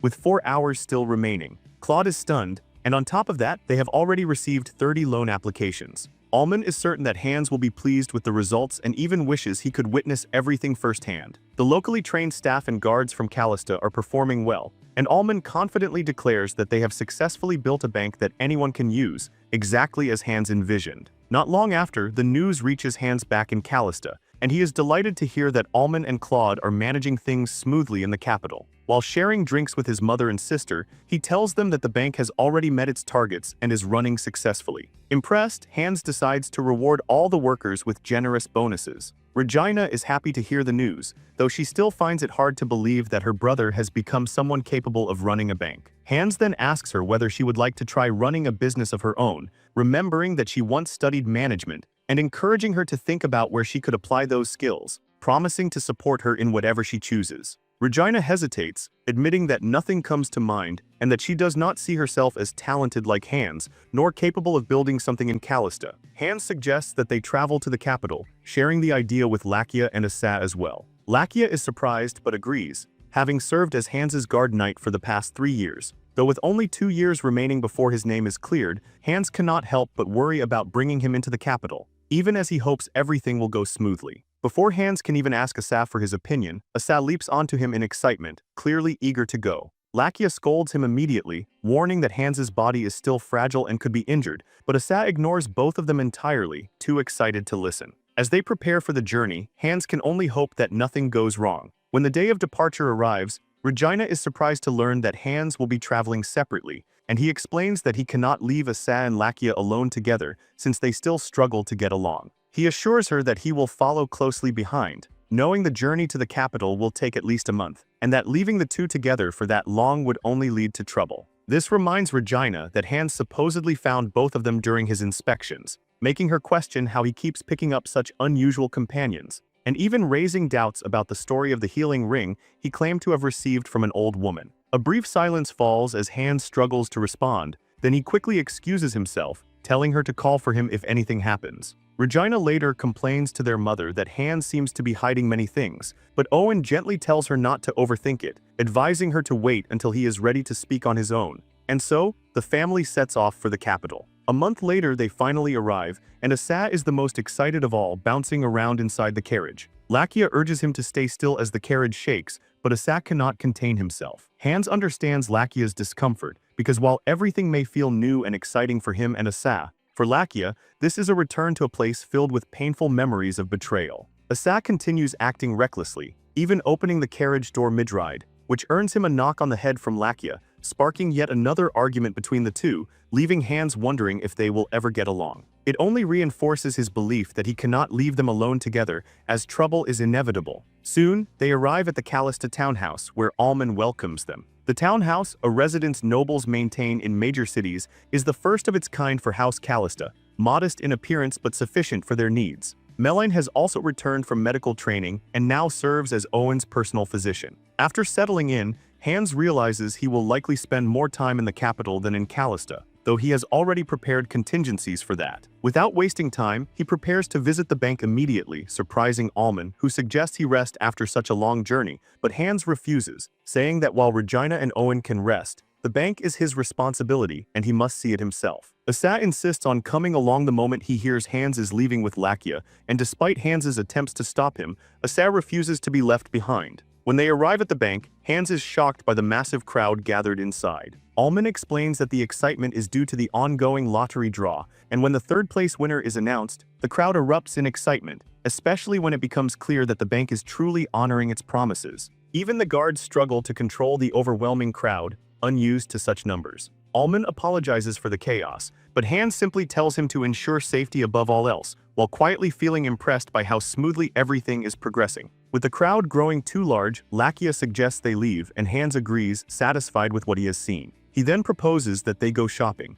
At a clothing store, Asa immediately notices how different everything is compared to Callista, and Hans encourages both Asa and Lakia to pick whatever they like, offering to pay as a way of celebrating their arrival in the capital. Asa quickly selects a patterned fabric, fascinated by its design, and when Hans asks if he plans to turn it into clothing, Asa explains that in his homeland, they simply wrap fabric around their bodies, demonstrating it himself, and the result looks surprisingly elegant. Hans, satisfied, turns to Lakia and asks if there is anything he wants, but Lakia declines, saying that knights have no need for such things. Hans suggests upgrading his sword instead, yet Lakia refuses again, and noticing something off about him, Hans asks if something is wrong. Lakia insists he is fine, though Hans can tell that returning to the capital is weighing heavily on him. As they walk through the streets, they pass a knight commander, whose attention is caught by their conversation. And upon hearing Lakia's voice, he turns back, sensing something familiar, though he cannot yet confirm his suspicion. Meanwhile, back at the bank, something unusual is unfolding, as the commoners present are shocked to see a noble entering the premises. Inside the manager's office, the branch manager Podier is speaking with the noble, who makes it clear that his request is beyond Podier's authority. Without wasting time, the noble demands a meeting with the owner of the bank and finally introduces himself. He introduces himself as the eldest son of Count Chenov, Durin von Cheniavis, and reveals that he has come to the bank seeking a loan of 7,000 gold. Hearing that number immediately shocks both Hans and Podier, as the amount is enormous, far beyond anything they expected to handle so soon. Podier cannot help but wonder how Hans intends to deal with such a massive request. Just minutes earlier, Hans had been on his way back to the townhouse when he was informed that an important client had arrived at the bank, forcing him to rush over, only to now be faced with a demand for 7,000 gold. Hans calmly asks Durin what he intends to use the money for, and Durin is taken aback by the question, but Hans explains that despite recognizing his noble status, the amount requested is far too large to approve without understanding its purpose. At that moment, it dawns on Durin that Callista Bank might actually be capable of granting such a loan, and realizing this, he decides to speak honestly. He explains that the Cheniavis family was once among the 10 wealthiest families in the empire, thanks to their control over the vast grain supply of the Chernik region. Chernik is a land blessed with incredible fertility,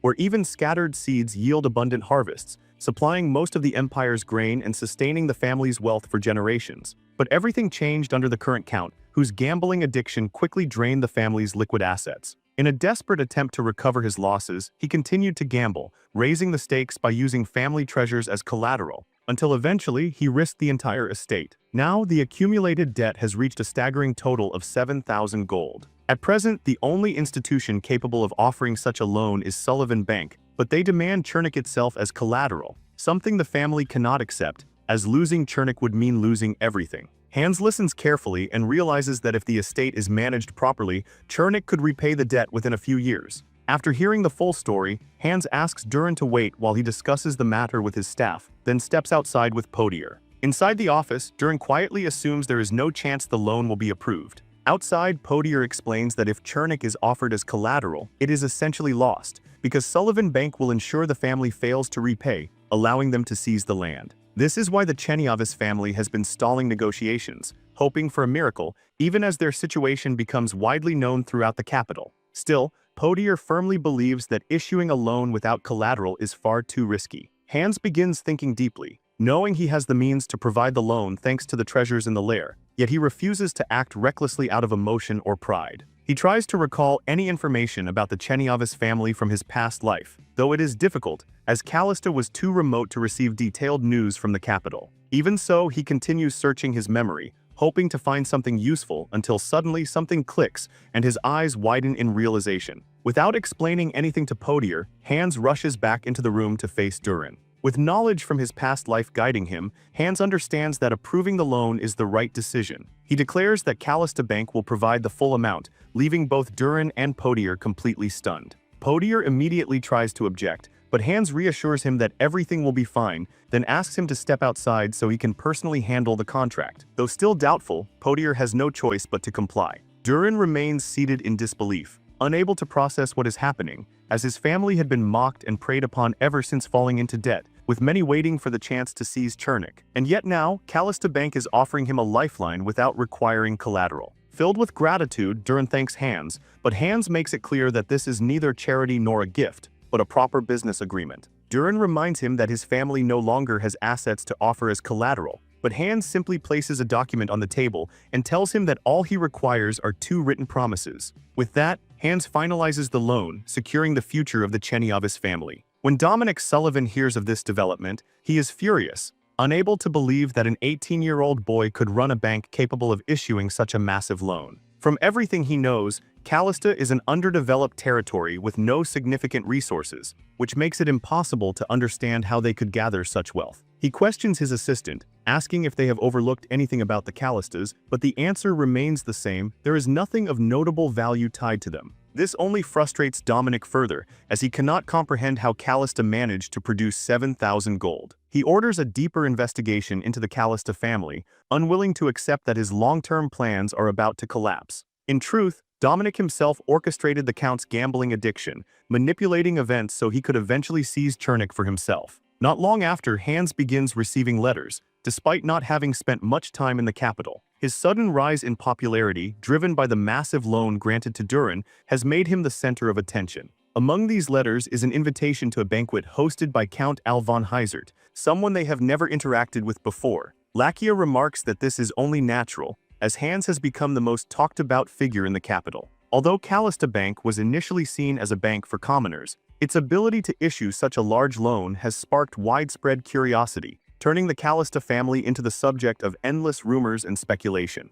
To avoid raising suspicion, Hans tells Regina and Owen that their late father had managed the family finances exceptionally well, which allowed him to fund the business, though he remains careful not to reveal too much. Hans then asks Lakia and Asa if they would like to accompany him to the banquet, but both decline. Lakia's refusal is expected, yet Hans is surprised when Asa also shows no interest. Asa explains that he has no desire for social gatherings, revealing that his playful nature is reserved only for Hans, and that he has no interest in interacting with others. Deciding to stay behind, Asa leaves, even Lakia surprised that he can show such restraint. At the banquet, numerous nobles gather, some enjoying drinks while others discuss business opportunities. When Hans enters alongside Regina and Owen, they immediately draw everyone's attention, and without any introductions, most of the guests recognize them as the Callista family. The nobles are shocked by Hans's young age, having expected someone much older, and find it hard to believe that someone so young could establish such a powerful business. Their curiosity deepens as they recall the Cherniavis affair, wondering how a rural noble could accomplish something so significant. Soon, their attention shifts to the elegant dresses worn by Owen and Regina, whose unique designs spark admiration and curiosity among the noblewomen, who begin speculating about their origin.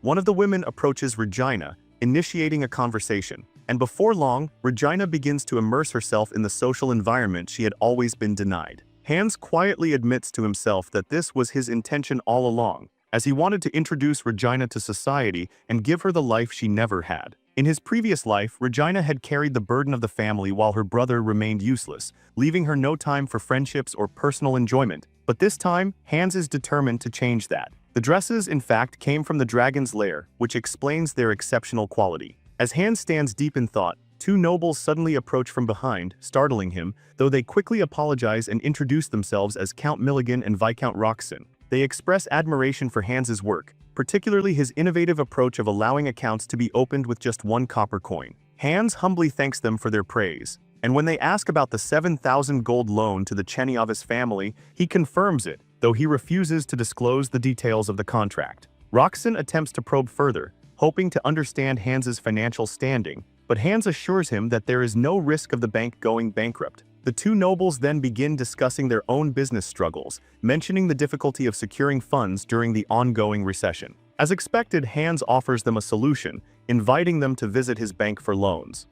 In the middle of their conversation, Hans's mother approaches him, worried, saying she cannot find Regina. Her concern is obvious, but Hans calmly reassures her that Regina will be fine. Owen explains that she had left Regina with a group of girls so they could talk, but at some point, Regina suddenly disappeared. She has already asked the others, yet no one knows where she went. Hans tells his mother not to worry, promising that he will find Regina himself, and asks her to rest while he searches. He assumes Regina simply got lost, as she is not used to banquets or social gatherings. Using magic, Hans scans the hall but finds no trace of her. He extends his search outside, yet still nothing appears. Only when his search reaches the garden does he finally sense Regina, realizing she is speaking with someone. Hans heads toward the garden, but just as he gets close, he hears Regina scream. Without hesitation, he casts haste and rushes forward, arriving just in time to see a man drawing his sword toward her. Hans is shocked, as weapons are forbidden at banquets, which is why Lakia had not accompanied him inside. Before the man can act, Hans teleports between them, startling Regina with his sudden appearance.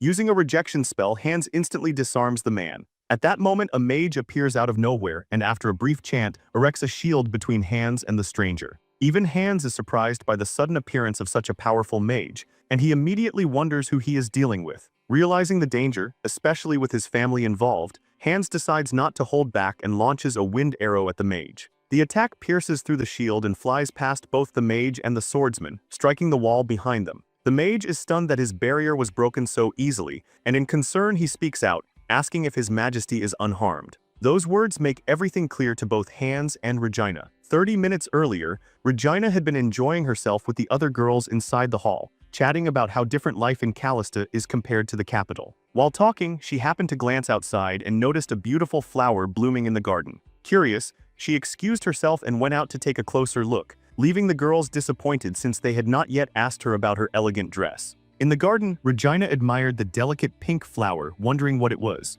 Then, a voice from behind calmly informed her that the flower was a lilac. Startled, she turned around to see a young man standing there. He explained that he has a fondness for scents, which is why he spoke without thinking, then asked if she also liked flowers. Regina found herself momentarily speechless, caught off guard by his presence, but eventually admitted that while she did not know much about flowers, she enjoyed their fragrance. She even mentioned that she was considering planting them along the streets of her estate. The young man was surprised, noting that most nobles avoid lilacs due to their cost, but he took her idea further, suggesting they would look even more beautiful lining public streets rather than being hidden inside private gardens. Without realizing it, their thoughts began to align, and when they noticed this, Regina grew flustered and apologized, her cheeks flushed with excitement. She could not understand why she felt so comfortable speaking so freely with someone she had just met. Realizing she had not even asked his name, she tried to do so, but at the same time, the young man also began to speak, making the moment awkward for both of them. As Regina finally asked for his name, the young man suddenly noticed a snake emerging from the grass, slithering toward her. Regina saw it too and screamed in fear. Reacting instantly, the young man drew his sword to kill the snake, and at that exact moment Hans arrived, believing Regina was in danger. Teleporting between them, Hans unknowingly stepped on the snake himself,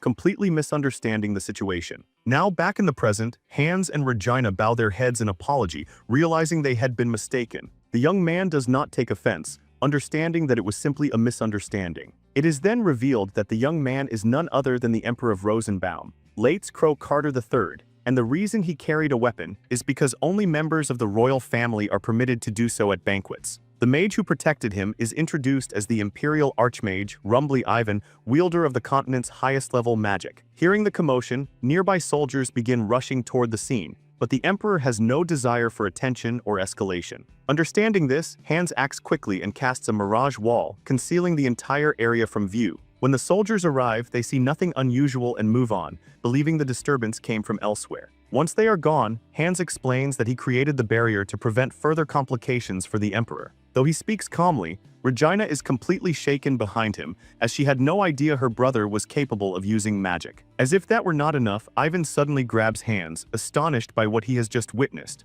The Mirage Wall is a high-level spell, yet Hans cast it without any incantation, something even Ivan struggles to believe. He questions whether he misheard or misunderstood, but deep down, he knows what he saw was real. The Emperor gently taps Ivan, calming him, then thanks Hans for his assistance and asks for his name and that of his sister. Meanwhile, Ivan still cannot hide his excitement. Hans and Regina introduce themselves, and upon hearing their names, the Emperor recognizes them as the rising figures everyone has been talking about. Hans, on the other hand, is aware that the Emperor is a puppet controlled by powerful nobles like Townsend and McCarthy, which explains why he lacks strong allies and rarely appears in public. Soon after, the Emperor and Ivan take their leave, with the Emperor expressing his hope to speak with them again under calmer circumstances. Hans is surprised that despite his situation, the Emperor still chose to attend the banquet. Turning to Regina, he suggests they return inside, but she refuses to let the matter go, demanding an explanation for everything she just witnessed. Hans attempts to avoid the topic, but realizing she will not back down, he promises to explain later and urges her to return to the hall first. When they re-enter, they immediately sense that something has changed. Regina rushes to her mother, asking why everyone is suddenly looking at them with disdain. Owen admits she is also confused, but notes that everything shifted after a certain gentleman entered the room. That man turns out to be Dominic Sullivan. He has already begun turning the nobles against the Callista family, accusing them of lacking proper etiquette. According to him, it is customary for a family making their debut to greet all guests personally, and he uses this to mock Hans and his family as uncultured nobles from the countryside. His words cut deeply, especially for Regina, who is visibly affected and ready to respond, but Hans stops her. He understands exactly what Dominic is doing and recognizes it as a calculated move. The tradition Dominic mentions once existed, but it has long been abandoned, making it irrelevant in modern society. Even so, the damage is already done, as the crowd begins to see the Callistas as rude and unrefined, with Dominic leading the narrative. Dominic's deep knowledge of etiquette, combined with his dominance in the banking world, gives him influence over nearly every noble present, most of whom are indebted to him. Few would dare oppose him. Hans had anticipated Dominic would make a move because of the Cherniavis affair, but he did not expect such a disgraceful tactic. Now, caught in the moment, Hans finds himself unsure of how to respond. He can endure the humiliation himself, but when it comes to his mother and Regina, he knows he cannot simply let it pass. Hans starts blaming himself for failing to think things through before bringing Regina and his mother to the banquet. He clenches his fist in frustration, but just then, someone suddenly calls his name. It is Durin, approaching him with excitement written all over his face, and the moment the nobles see Durin greeting Hans so warmly, the mood in the room begins to shift. Durin tells Hans that he had been looking for him ever since hearing he would attend, then goes as far as introducing him to his own circle of friends. Hans is genuinely surprised by the warmth of Durin's reception, and that favorable attention quickly spreads through the rest of the room. The girls from earlier return to Regina and resume talking with her, eager to continue the conversation they had started before, and this time Regina welcomes them openly. Soon after, Durin leads Hans aside to a quieter place so they can speak properly. He apologizes in case he was too familiar earlier, but explains that he saw how difficult the situation had become and stepped in because of it. Durin reveals that Dominic has created scenes like that more than once. Hans is not upset at all. On the contrary, he is deeply grateful, because Durin truly saved him and his family from humiliation. Hans then admits his surprise at the kind of influence Durin holds over the other nobles. Durin explains that much of that presence comes from his father's old reputation, because in the past, his father conducted himself so well that he was welcomed in every social circle. Things only changed after he became known as a gambling addict. Durin also tells Hans that he is grateful for saving his family, because without that help, he would never have been standing at the banquet in the first place. Hearing that makes Hans realize that he did not save the Cherniavis family out of pity, especially since he had no idea Durin's father was once so respected. On the way back home, Hans reflects on everything that happened that day. He realizes how badly he misjudged the situation, and how his encounter with the Emperor could have turned disastrous because of his own recklessness. That is when Hans comes to a harsh conclusion: magic and money alone will not be enough to shape the future. What he truly needs is information. Once home, Hans partially reveals the truth to his mother and Regina. He confesses that he is a mage, and that his power even surpasses that of the Archmage, though he still cannot reveal more than that. It is not because he does not trust his family, but because he is not yet strong enough, and more importantly, he cannot let anyone learn about the dragon's lair, since that secret alone could trigger a conflict far beyond his control. Owen is stunned by the revelation. She always knew Hans was hiding something, but she never imagined he was a mage. Regina, however, is still unsatisfied, especially since she witnessed everything with her own eyes. Hans reminds her that his magic must remain a secret, and Regina agrees. She then asks whether Asura and Lakia know about it, and when Hans says yes, Regina becomes even more upset, unable to believe that he trusted his friends with that secret before his own family. Unknown to them, Asura and Lakia are standing outside the room, hearing everything. Owen gently tells Hans that he is free to keep things from them if he must, but urges him to be careful, because his safety matters more than anything. Hans assures her that he will never make her worry if he can help it, then thanks both her and Regina for believing in him.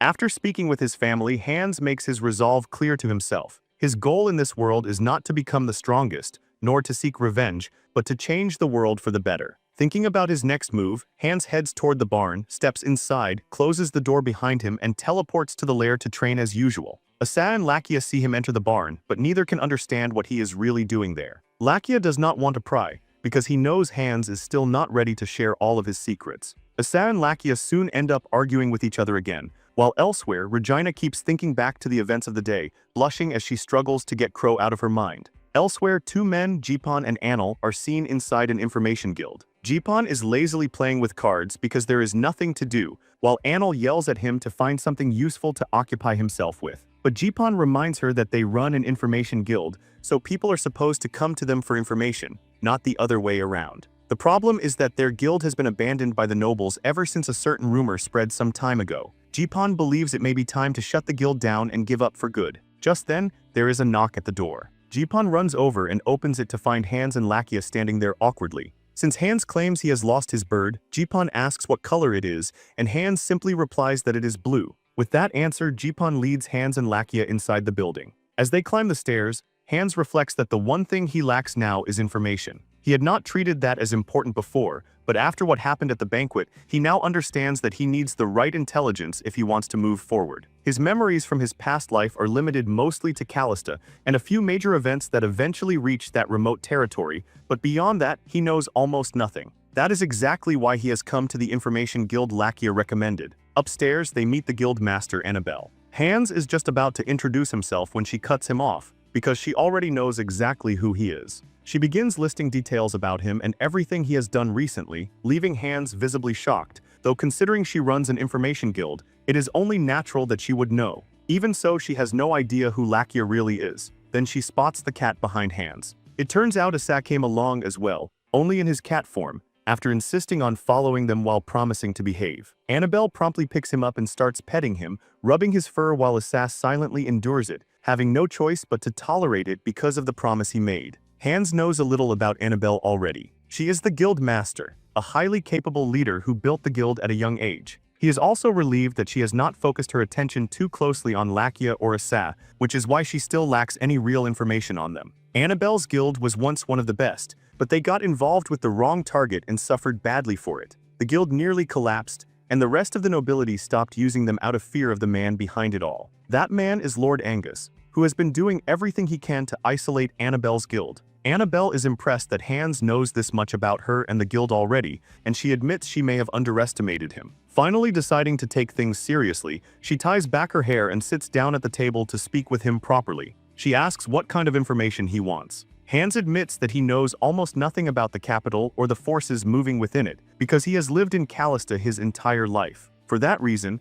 he offers Annabelle and her guild an exclusive contract. What he wants is simple in principle, but vast in scope: information on the major nobles and merchants in the capital, as well as reports on incidents and trends worth knowing. In exchange, he will pay for each piece of useful information and fully fund the operations of Annabelle's guild, the Lucen Guild. Annabelle takes the contract and reads through it carefully. With the guild already cornered and its reputation damaged, she has little choice but to accept. Under normal circumstances, information guilds avoid backing a rural or politically weak family, but because the Lucen Guild is struggling to survive, this offer is too important to refuse. Annabelle then decides to show Hans what she is capable of right away. She offers him information on the three most important families in the Empire. Hans is surprised because he only knows of two, the McCarthy family and the Townsend family. Annabelle agrees that those two are the most famous, which is exactly why they are able to control even the Emperor. But there is a third great family, the Crower family. They are a noble house with 400 years of history, yet no one knows much about what they truly do or where they operate. The current head of the family, Marcus C.H. von Crower, has remained in seclusion for more than a decade. Some believe he is in his 20s, others think he is in his 50s. The strangest part is that the other two great families have both tried to pull the Crowers to their side, yet Marquis Crower has firmly declared neutrality. Even Hans never heard of the Crowers in his previous life, and from the look on Lakia's face, he is just as unfamiliar with them. Hans concludes that the family likely remained hidden because they were not causing major incidents in the Empire, nor were they openly tied to the power struggle in the capital. Pleased with what he has learned, Hans asks Annabelle to investigate the Crower family further. He then pays her for the information she already provided, which instantly puts a huge smile on her face. She becomes so excited over the money that she starts shouting about how she and Jeepon can finally afford meat again. She is so caught up in her excitement that Jeepon has to drag her back to reality and tell her to calm down. After Hans and Lakia leave the guild, Lakia asks why Hans is suddenly so interested in the Crower family. Hans explains that if even the two dukes are keeping an eye on them, then he wants to understand them for himself as well. Lakia agrees with the logic, though he cannot help worrying about the risks attached to digging into a family like that. When the trio returns home, Almond greets them with a worried expression. He tells Hans that there is a visitor waiting for him, someone none of them ever expected to see. Hans enters the house, only to find the Archmage Ivan waiting for him. The sight makes Hans break into a sweat, immediately thinking that he must be in serious trouble. He remembers using verbal magic in front of the Archmage, and the thought that his identity might be exposed immediately makes him uneasy. But just then, Ivan shocks him with an unexpected request, asking Hans to take him in as a disciple, leaving Hans completely speechless. It slowly sinks in that Ivan is genuinely asking to become his student. To make things even more surprising, Ivan tells Hans to drop all formalities and address him casually. Hans is taken aback, insisting that such familiarity is impossible when they barely know each other. However, Ivan firmly declares that he is already the student, and his teacher is free to address him however he wishes. Hans can hardly believe it, quickly pointing out that Ivan is older than him, and not just that, he is an archmage, making it unreasonable for Hans to take on the role of his teacher. He tries to appeal to proper conduct and social norms, but Ivan dismisses it entirely, explaining that such rules do not apply in the world of magic. In that world, everything is judged purely by skill, not age, status, or wealth, and for a mage, reaching the pinnacle is the ultimate goal. That is precisely why Ivan wants Hans as his teacher. Overwhelmed by Ivan's conviction, Hans struggles to respond and finally claims that his magic is not superior. Ivan refuses to believe that, reminding him of the sixth circle mirage spell he cast without any incantation. Hans quickly lies, saying it was only a third circle invisibility spell. Ivan is not convinced, pointing out that Hans clearly uttered the word mirage when he cast it. Hans continues to deny it, insisting Ivan must have misheard because there is no way he can use such advanced magic. Ivan presses further, asking if Hans believes even the Emperor misheard him as well. The moment the Emperor is mentioned, Lakia rushes into the room. Hans suddenly realizes he never told Lakia about meeting the Emperor. Ivan is irritated that a guard knight barged in without permission, but Hans immediately steps in, explaining that Lakia is not just a guard but a close friend, and asks Ivan to allow him to stay for the discussion. Though reluctant, Ivan agrees. After hearing everything, Hans expects Lakia to be furious, especially since he unknowingly attacked the Emperor, but instead, Lakia remains calm and is only interested in hearing how the Emperor is doing. Hans is also surprised that Ivan does not recognize Lakia at all. The illusion Hans cast on Lakia is a fourth circle spell, and since Ivan has reached the fifth circle, Hans expected him to detect it, yet he shows no reaction, even with Lakia standing right in front of him. Deep down, Ivan feels a faint sense of familiarity, as if he has seen Lakia somewhere before. Hans chooses not to dwell on it, as everything about interacting with another high-level mage is still new to him. Lakia then directly asks Ivan if he truly wants to become Hans's student, and Ivan answers without hesitation that he does. At that point, Lakia steps in and tells Hans that it is actually a good opportunity. He explains that helping Ivan is essentially the same as helping the Emperor, and that one day the Emperor will recognize Hans's talent, which could bring great benefits to them. Hans immediately realizes Lakia is thinking of using this connection to reach the Emperor, leaving him with little choice but to give in. He agrees to help Ivan, but clarifies that it will only be in an advisory role, not a formal master-disciple relationship, and also asks Ivan to keep his existence hidden from others. Ivan accepts these conditions and asks if there are any more, to which Hans adds that he does not want to be addressed with honorifics. Ivan agrees once again. Even so, Hans cannot shake the feeling that hiding his true identity from someone like Ivan will not be easy, considering Ivan's level as a mage. At the same time, Hans begins to understand why Lakia encouraged him to accept, as it opens the door to valuable connections. As Ivan prepares to leave, he runs into Regina. She greets him properly, and suddenly Ivan remembers that he actually came to deliver something from the Emperor, a letter addressed to Regina. Both Hans and Regina are stunned. Ivan admits he had been so distracted that he completely forgot about the letter. Regina hesitates, unsure what to do, and asks Hans if he should read it first, but Hans refuses, reminding her that it was written specifically for her and encouraging her to read and reply on her own. Regina takes the letter and retreats to her room. Later, when Ivan returns to the Emperor, he informs him about his decision to study under Hans, and only after that does he remember to hand over Regina's reply. The Emperor recalls how Ivan insisted on personally delivering the letter instead of sending a servant, and it becomes clear that Ivan had his own motives for wanting to meet Hans. In the Emperor's letter, he explained that he had to leave the banquet early and could not properly say goodbye. He admits that he attended the banquet because he had been hearing about the Callistas and wanted to see them for himself, curious about the person who opened a bank for commoners. He also confesses that while his attention was drawn to Hans, he did not expect Hans to have such a wise and admirable sister. He expresses that he enjoyed their conversation and wishes to become friends, suggesting they exchange letters. Reading this leaves Regina completely flustered, and she rushes to Ivan, asking for time to write a reply, which Ivan allows. In her response, Regina apologizes for her brother's actions and admits that she too enjoyed their conversation. She agrees to exchange letters with him, as he suggested. The Emperor is equally surprised and pleased when he reads her reply. Regina accepts this arrangement, knowing that the Emperor will one day be married off to a noble princess for political reasons, while the Emperor himself, though bound to live as a puppet, still cherishes the chance to connect with her through letters. And so, the two begin exchanging letters regularly. Hans soon notices this, and despite not being particularly interested in romance, can clearly tell something is developing between them. He wonders whether he should interfere, but when he searches his past life memories, he finds nothing useful beyond the fact that the Emperor eventually married a foreign princess chosen by the two dominant noble houses. In the end, Hans decides to leave things as they are and allows the relationship to unfold naturally. Before long, Callista Bank becomes the center of attention throughout the capital. It gains immense popularity among commoners, who begin opening accounts in large numbers until it becomes the norm. Claude reports to Hans that the bank has made remarkable progress, and suggests ending the lottery event after the next month. He points out that in terms of numbers, they are already approaching Sullivan Bank, and people from surrounding towns and villages are traveling to the capital just to register after hearing about Callista Bank. Hans is surprised to learn that demand is now coming from outside the city as well. He begins considering opening new branches,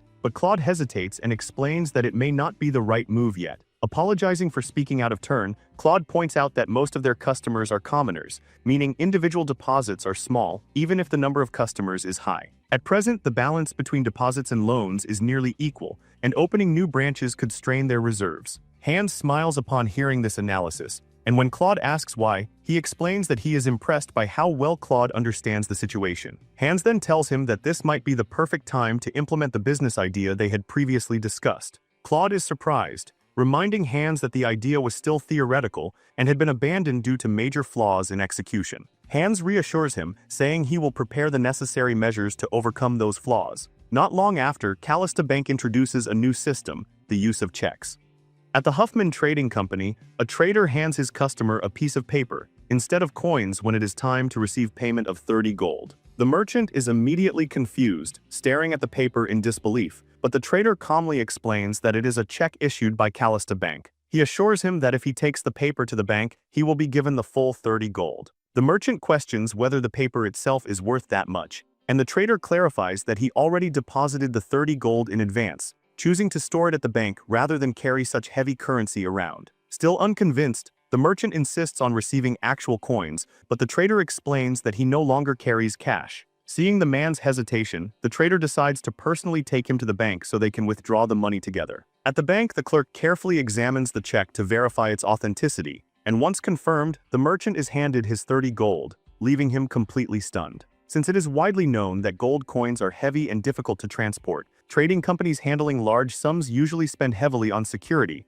often hiring mercenary escorts to protect their funds. Even then, there have been cases where shipments were attacked and stolen. With checks, however, large amounts of money can be carried safely and conveniently without such risks. This innovation was Claude's idea, and he was confident it would soon spread across the entire kingdom. Not long after, Sullivan learns from his assistant that Huffman Trading Company has begun working with Callista Bank. This immediately angers him, as he was the one who helped Huffman rise into one of the top trading companies. The assistant explains that customers are flocking to Callista Bank to redeem their checks, and while doing so, many end up conducting additional business there. Soon enough, even nobles who were previously skeptical begin using Callista Bank as well. Sullivan is furious that a bank originally meant for commoners is gaining influence because of something as simple as a piece of paper. He takes one of the checks and inspects it carefully, noting the serial number, signature, and amount. At first glance, there seems to be nothing extraordinary about it, though he does notice that it is made from high-quality fiber mixed with silk, making it resistant to water and tearing. Concluding that the concept is easy to replicate, Sullivan immediately orders his assistant to begin producing checks for their own bank, regardless of whether they are identical or not. He is confident that merchants will return to them, since they are already familiar with Sullivan Bank. The assistant hesitates, pointing out that such a move is unethical, but this only angers Sullivan further. He He reminds him that he was the one who pioneered banking in the empire and sees nothing remarkable about writing numbers on paper and monetizing it. Not wanting to face his wrath, the assistant agrees to carry out the order. Sullivan also anticipates that Callista Bank will soon expand, so he instructs his assistant to plant a spy among their future employees, ensuring that every detail is reported back to him. Frustrated, Sullivan reflects on the pressure of running a bank, all while secretly pursuing his own interests involving a noble named Bowen. Meanwhile, Annabelle delivers the report Hans requested. As Hans reviews it, one name stands out to him, Bowen, and he immediately asks for more details.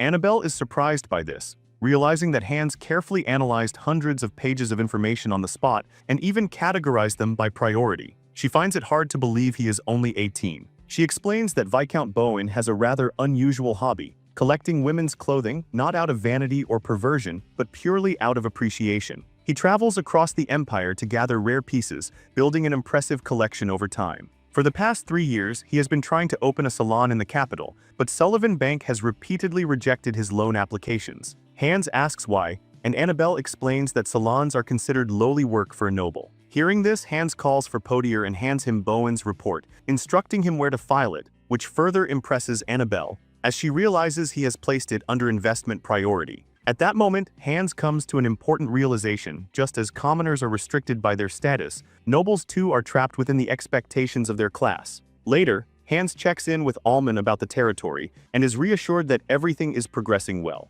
With Hans's guidance, immigration has increased and the year's harvest has reached record levels. Satisfied, Hans concludes that he can set aside concerns about Callista for now. Not long after, Sullivan Bank introduces its own version of checks. Many people begin shifting towards Sullivan's checks, as they are already familiar with the bank, and some find it inconvenient to travel all the way to Callista's branch in the capital. Potier soon reports a decline in Callista's share of the check market, but to his surprise, Hans remains unconcerned. He explains that it is natural for competitors to imitate successful ideas, and that Callista has already achieved its primary goal of expanding its customer base. More importantly, their checks use unique methods that set them apart. Around this time, Bowen arrives at the bank for a meeting with Hans. He makes quite an entrance, holding a bouquet as he greets Hans in the meeting room. At first, Hans is slightly taken aback, having assumed from the report that Bowen might be eccentric in a negative way. But upon meeting him, he realizes Bowen is simply someone who genuinely loves women's clothing. Bowen admits he was surprised to receive a proposal from Callista Bank, initially fearing it was a scam, especially since it was not a loan but an investment offer. Hans reassures him that it is legitimate, explaining that Bowen will operate the salon without needing to repay the funds, while the bank will take a share of the profits instead. Hearing this, Bowen is overwhelmed with emotion and begins to cry, thanking Hans sincerely, as he has always been misunderstood and dismissed as a pervert for his interests. Even his dream of opening a salon was mocked, and he never expected someone to believe in him. While speaking, Bowen notices Potier filling a vase with water and casually mentions that it is unnecessary, as the flowers are artificial. He explains that he dislikes watching real flowers wither, so he commissioned artisans to create ones that retain their beauty indefinitely. Hans is amazed upon realizing that the flowers in front of him are artificial, yet indistinguishable from real ones. Bowen adds that each flower is expensive to produce, costing 2 silver coins. Hearing this, Potier immediately warns Hans to reconsider the investment, arguing that no one would spend that much on a flower when it is not even a jewel. However, Hans disagrees, because he already knows what the future holds. He understands that high-quality artificial flowers will become a major trend among noblewomen, used as decorations for hats, accessories, and clothing. Despite their high cost, demand will far exceed supply, eventually surpassing even jewels in popularity. In fact, this very trend contributed to Callista's downfall in his previous life. Although that future is still years away, Hans is certain the investment will pay off. With that confidence, he finalizes his decision to invest in Bowen's business. Later that day, Hans presents Regina with one of the artificial flowers, leaving her completely amazed, especially by its fragrance, making her question whether it is truly artificial at all. Asura, on the other hand, complains to Lakia that he is bored, since Hans has been so busy lately that he barely spends time eating with them like before. Suddenly, the two feel an overwhelming surge of magical power coming from the shed. Asura remarks that this strange energy has been leaking out every evening, and the two decide to investigate. Just then, Hans steps out of the shed, only to find them already waiting for him. Asura immediately questions him, demanding to know what he has been doing there every night, convinced that Hans is hiding something. Lakia, more composed, asks if whatever Hans is doing is dangerous, but Hans hesitates, unable to answer properly. Sensing this, Lakia backs down, understanding that Hans is not ready to reveal everything yet. Asura, however, refuses to let it go, reminding Hans that he was the one who insisted they should always be honest with each other. Realizing the situation could spiral out of control, Hans decides to take the initiative. He tells them he was just about to call them and brings them inside the shed, revealing a massive golden magic circle. He explains that he has been working on it whenever he had free time, and that it is finally complete, adding that he should have placed a stronger barrier to prevent its power from leaking out. Lakia and Asura are stunned by the overwhelming energy radiating from the circle, and when they ask what it is, Hans reveals that it is a warp gate. Lakia struggles to believe it, knowing that warp gates are seventh circle magic, something that even in the past was extremely rare for humans to create. This revelation makes him question who Hans truly is. Hans then finally comes clean, revealing that he is the successor of the golden dragon Saffrid, leaving both of them in complete shock. He admits that they had likely suspected something already, but chose not to press him out of respect since he saved their lives. While he could have continued hiding the truth, Hans believes they deserve to know at least this much, as they trust him completely, though he still keeps his regression a secret. Lakia begins to understand why Hans had to hide his identity, and Hans explains that he also needed to tell them because he plans to travel frequently using the warp gate, and he does not want them worrying when he suddenly disappears. He then invites them to step into the circle together.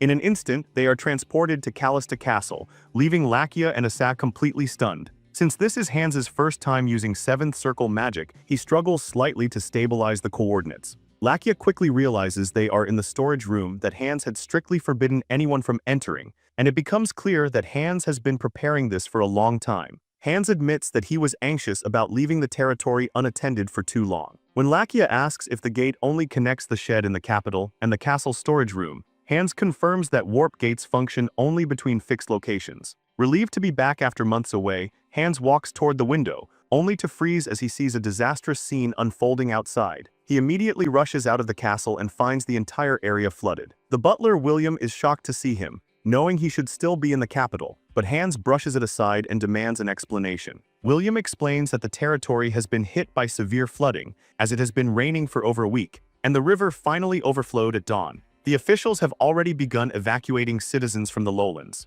Unaware of the warp gate, William assumes Hans returned by road and asks if he is alright, but Hans is already deep in thought. He recalls that while heavy rains occur every year around this time, the river had never overflowed before. Trying to piece it together, he realizes that such a disaster never happened in his past life. William adds that the Western Plains have suffered the most damage, and this helps Hans connect the dots. Although Callista controlled a notable territory, it was never truly wealthy, as the eastern side was dominated by barren mountains, while the western side consisted of marshlands, unsuitable for living or farming. To change that, Hans had spent the last 3 years reclaiming the land, digging waterways and mixing sand to improve soil fertility. This allowed crops to grow and attracted immigrants, which led to increased harvests and overall prosperity. Because of this success, Hans had believed the territory was finally stable. But now he realizes that the reclaimed marshlands, which once absorbed excess rainwater, are gone, and the river has overflowed directly into the newly developed land. Most of the flooded area consists of farmland, but the damage is still severe. Hans asks if all residents have been evacuated and learns that most escaped early in the morning, while knights continue searching for anyone left behind. At that moment, Hans blames himself, realizing that the marshes had served as natural flood control and their removal caused this disaster. Asura cannot understand how this could be his fault, and Lakia supports him, pointing out that the reclamation happened years ago, so it should not suddenly cause problems. But Hans disagrees, realizing that his confidence in changing the future may have led to unintended consequences. He begins to question whether his attempts to improve things are actually making them worse. Lost in his thoughts, he is suddenly snapped back to reality when Lakia shouts at him, reminding him that as the lord of the territory, he must focus on solving the crisis instead of blaming himself. That is enough to bring Hans back to his senses. He quickly asks William about the servants and learns they were ordered to move supplies from underground storage to higher ground. Hans immediately changes the plan, ordering everyone to prioritize evacuating citizens and ensuring their safety. He instructs Lakia to assist the knights with disaster relief, acknowledging that saving Callista must come first. Soon after, Hans learns that there have been no casualties so far and that evacuation efforts are progressing. He orders the evacuation of those living near the riverside embankment as well, warning that the softened ground could collapse. At that moment, a knight rushes in with urgent news, reporting that the bridge downstream has collapsed. They quickly head to the scene and find the bridge completely broken in the middle. Hans becomes concerned, knowing that around 20 households live beyond that bridge. He asks for details, but the knight explains that by the time they arrived, the bridge was already in its current state, making it difficult to assess the situation. Suddenly, they spot a woman on the other side, desperately calling for help. She explains that there is a critically ill patient in the village and begs them to save them, as they cannot cross the river. Hans asks if there is an alternate route upstream, but learns that it is also flooded and too dangerous to use. Thinking quickly, Hans picks up a stone and casts a flying spell to test something. As the stone drifts away, he confirms that the levitation magic is highly affected by wind, meaning he cannot rely on simple tricks under these conditions. He then calls Lakia aside, asking him to keep the knights quiet about what he is about to do. Though curious, Lakia agrees to support him. Hans walks toward the broken bridge as the people warn him to be careful, but he remains focused, knowing he cannot turn away as the successor of the golden dragon Saffrid. He begins casting a kinesis spell, causing the rubble to rise and shift into place, shocking everyone watching. But he does not stop there. He continues layering multiple spells, his body radiating a golden aura as he stacks the castings together and finally reinforces it with a sixth circle hardening spell. Once finished, the broken bridge stands restored. Lakia watches in disbelief, unable to comprehend what he has just witnessed. Hans calmly instructs Lakia and the knights to proceed with evacuation, assuring them the bridge is now safe. Lakia acknowledges the order, though Hans can already tell that everyone who witnessed his magic will soon start asking questions. Hans sees his own actions as reckless, but Lakia immediately takes charge, shouting at the knights to forget what they just witnessed and focus on saving lives first. He then orders them to gather again once the situation is under control, because he has something important to announce. With the bridge restored, rescuing the stranded residents becomes far easier. The villagers begin thanking Hans for coming to save them, and Hans is surprised to find that there are even more injured people than he expected. Still, he is grateful the rescue moved quickly, because any delay would have turned the situation into a disaster. One of the servants soon approaches Hans and asks how he managed to reach the village so quickly when word had already spread that the bridge had collapsed. The question catches Hans off guard, and for a moment he has no idea how to respond. Thankfully, the woman they rescued steps in and saves him, claiming that the bridge never fully collapsed and that all she saw was debris. Another villager backs up her story to make it more convincing. The servant still insists that he clearly saw the bridge fall, but the others turn on him at once, telling him he must have imagined it because the bridge is standing perfectly fine.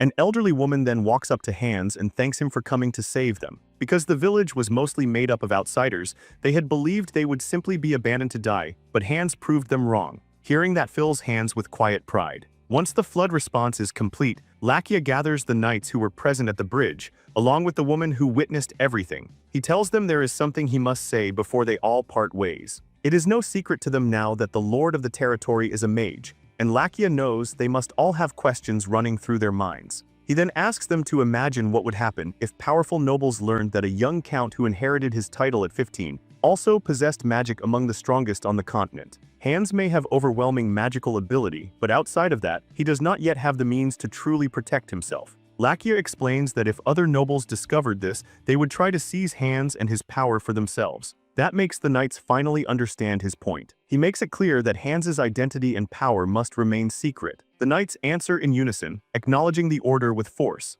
Lakia then apologizes to the woman for dragging her into all of this, but she tells him she does not mind. She admits she does not know much about magic, but what she saw from Hans was incredible, and since he risked exposing his secret to save them, keeping that secret is the least she can do. Lakia lets out a quiet breath of relief when he sees that everyone is willing to cooperate. Afterward, he heads to Hans's office, only to find him already back at work. Hans reveals that he is reviewing the data from the Western Reclamation Project. Lakia cannot believe Hans is still stuck on blaming himself for the flood. With the map spread out before him, Hans confirms that the entire western side of Callista lies lower than the eastern region, which is why rainwater flowing down from the Compton Mountains collects there and forms marshes during heavy rains. He now believes that pursuing the reclamation project without fully understanding the consequences was an ignorant decision. Hans starts discussing the possibility of building a dam upstream to prevent another disaster like this, and plans to contact civil engineering experts at dawn.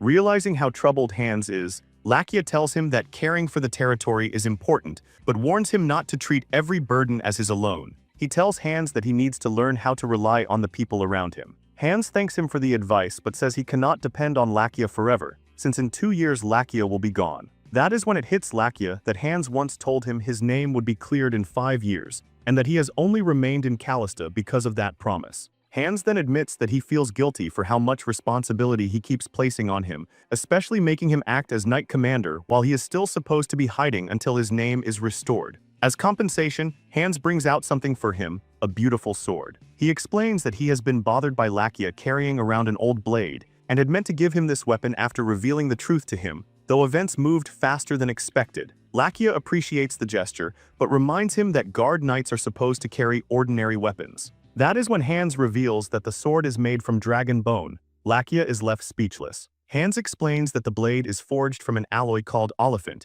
created by combining dragon bone with mithril, and that it is one of the only materials capable of enduring a swordmaster's aura. Normally, only dragons can refine such a material, but Hans obtained it from the dragon's lair and decided Lakia was worthy of it. Lakia grabs Hans and asks if he is an idiot, saying there are gifts one can give and gifts one absolutely should not. Dragon armaments are priceless, but Hans calmly tells him he knows exactly how valuable it is. Lakia then asks whether Hans can rely on Asa as well. Hans reminds him that cat folk do not live among humans, and believes Asa is only staying in the territory for the time being before eventually returning to his own people. Hearing that makes Lakia finally understand what kind of person Hans really is. Hans already assumes that both of them will leave his side someday, and yet he still trusts them with his greatest secrets, even casually handing over rare treasures. At that moment, a servant enters the room and reports that someone has arrived at the castle and is currently confronting Asa. Hans and Lakia rush over and find Asa locked in a tense standoff with a strange-looking man.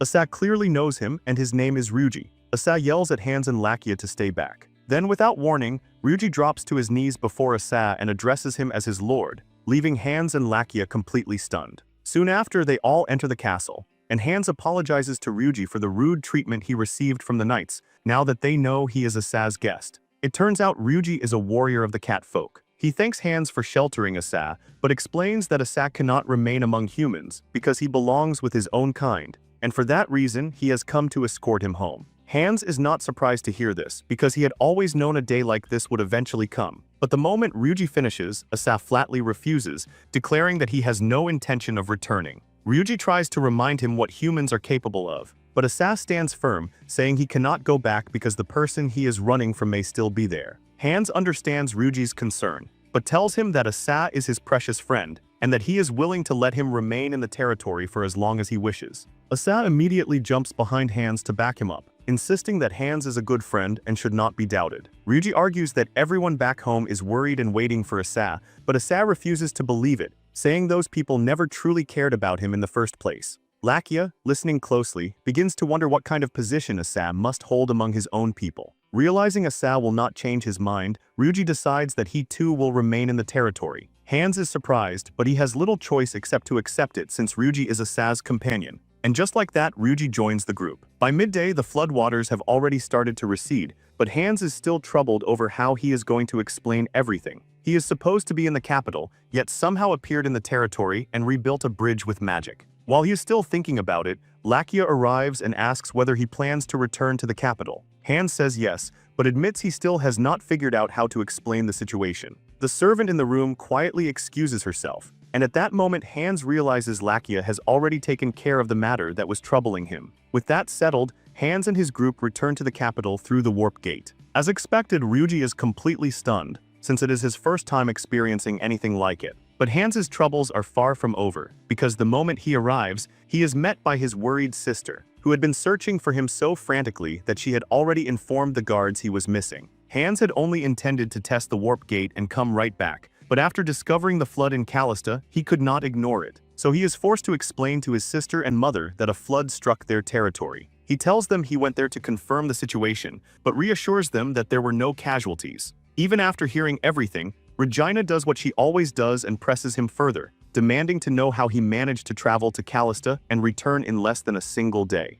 However, Hans's mother steps in once again to rescue him, telling Regina to leave him alone because he will surely share his secret when he feels ready. Regina responds with a sarcastic remark, telling Hans to send her regards to the servants the next time he returns to the territory. Meanwhile, Asa turns his attention to Ryuji and asks if he is really alright wandering around like this, but Ryuji assures him that he is fine, especially after spending so long searching for him. Just then, Lakia appears and tells Asa that he wants to speak with him for a moment. Asa tells him to go ahead, but Lakia insists they talk in private, since the matter requires some discretion. Ryuji excuses himself, though instead of using the door, he leaps out the window like a cat, leaving Lakia staring in disbelief until Asa calls him back to the conversation and asks what he wants. Lakia then admits that he has tried his best not to pry into Asa's personal affairs, but he needs to know one thing, whether Asa is running because he committed some kind of crime. His concern is simple: if Asa's past is dangerous, then Hands could be dragged into it, and Lakia has no intention of letting that happen. He asks plainly whether Asa's presence in the household could put Hands in danger. Asa answers that he did not commit any crime but says he is dealing with something deeply personal.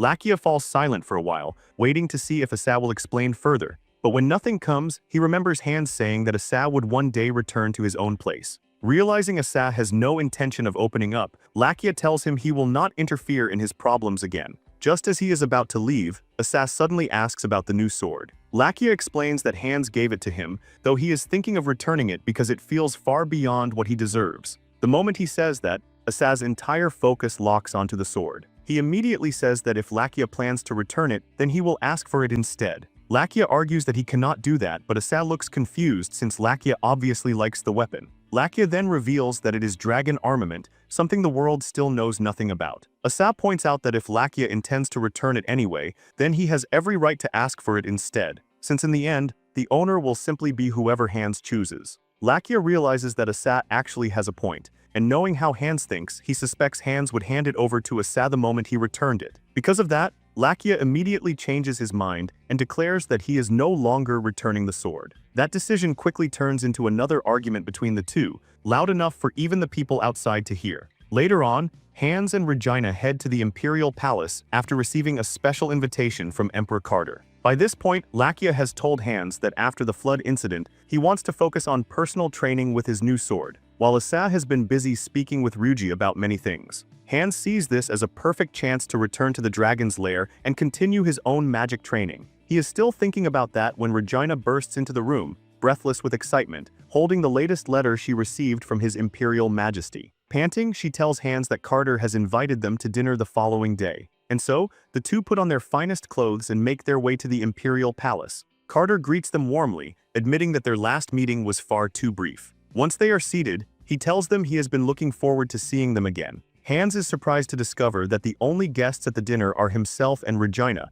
with only Ivan, Carter's closest confidant, also present. He finds it strange that the Emperor would arrange such a private gathering, especially since in his past life, Carter was known to struggle with social interaction. Hands also notices that Carter carries himself differently now than when they first met. Soon, the chefs begin serving an impressive meal, leaving Regina visibly overwhelmed. The Emperor, noticing her reaction, asks whether something is wrong with the food, but Regina quickly assures him that everything is fine. Hands tastes the soup and admits at once that it is delicious, rich and slightly salty in the best way. Carter reveals that it is made with clams and shrimp, a dish he personally enjoys, and he is pleased to see that they like it as well. Ivan adds that the dish is not served often, making it clear that the Emperor holds Hands and Regina in especially high regard. Carter then asks whether they usually enjoy seafood. Regina says she rarely gets the chance to try it, and Hands agrees, explaining that Callista is landlocked, which makes seafood hard to obtain. The Emperor remarks that it is not much better in the capital, since seafood spoils quickly during transport and becomes very expensive,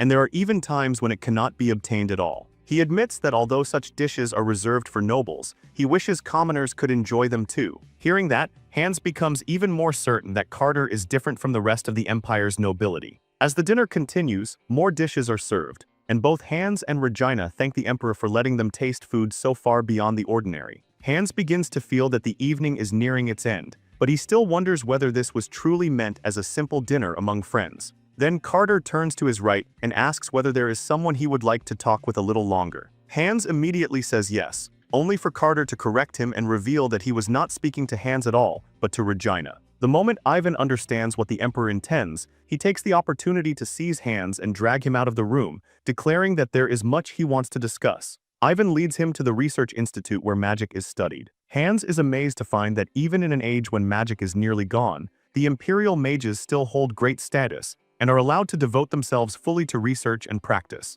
Ivan tells Hands to follow him to his laboratory, and Hands is shocked to discover that Ivan has a private lab of his own, Ivan casually explains that he is not special in that regard, since all mages affiliated with the Imperial Court are assigned personal laboratories. As the two walk, a man in glasses crashes into Hans. Hans tries to take it in stride, but the man only insults him for being in the way. Hans is left stunned, but Ivan tells him not to mind it, explaining that the mages here believe their research is the most important thing in the world. Then Ivan asks what Hans thinks of the institute. Here, there is no rank, no wealth, no political power to worry about, and no need to get tangled in the petty struggles of noble society. Ivan continues praising the place, saying it is where people who truly love magic gather and dedicate their lives to it. To him, it is the greatest place a mage could ever be. At that point, Hans finally understands what Ivan is doing. He asks if Ivan is trying to recruit him into the institute, and Ivan openly admits that he is. He even assures Hans that he would be able to keep his identity hidden there. Hans now sees clearly that Ivan brought him here on purpose, hoping to lure him into the institute. But in the end, Hans declines.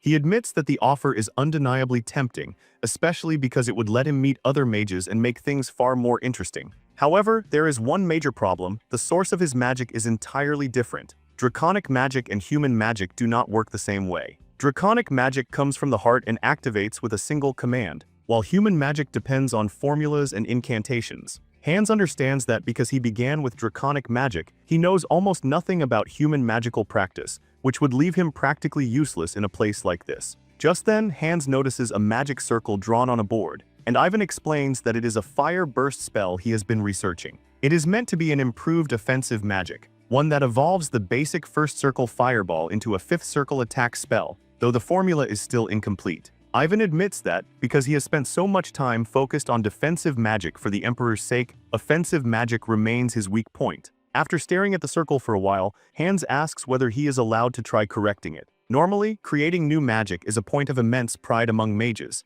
a once-in-a-lifetime achievement and proof that one has reached the peak of their field, which is why they never reveal unfinished formulas to other mages. Because of that, Hans is genuinely surprised that Ivan is willing to let him alter something he is still developing. After only a few minutes of examining the structure, Hans identifies the flaw and corrects it. Ivan is absolutely stunned, then grabs Hans in a hug and declares him a genius. He confesses that he spent months trying to solve the issue without making any progress, while Hans fixed it in mere minutes. Hans tries to downplay it, saying he only adjusted an existing formula. But Ivan insists that Hans is a genius because he clearly understands the ancient runic language used in magic design. Hans is startled by that phrase. Ivan explains that the formulas used to build spells are all encoded in ancient runes, and the fact that Hans could grasp the operating principles just by looking at them proves that he is nothing less than a runic genius.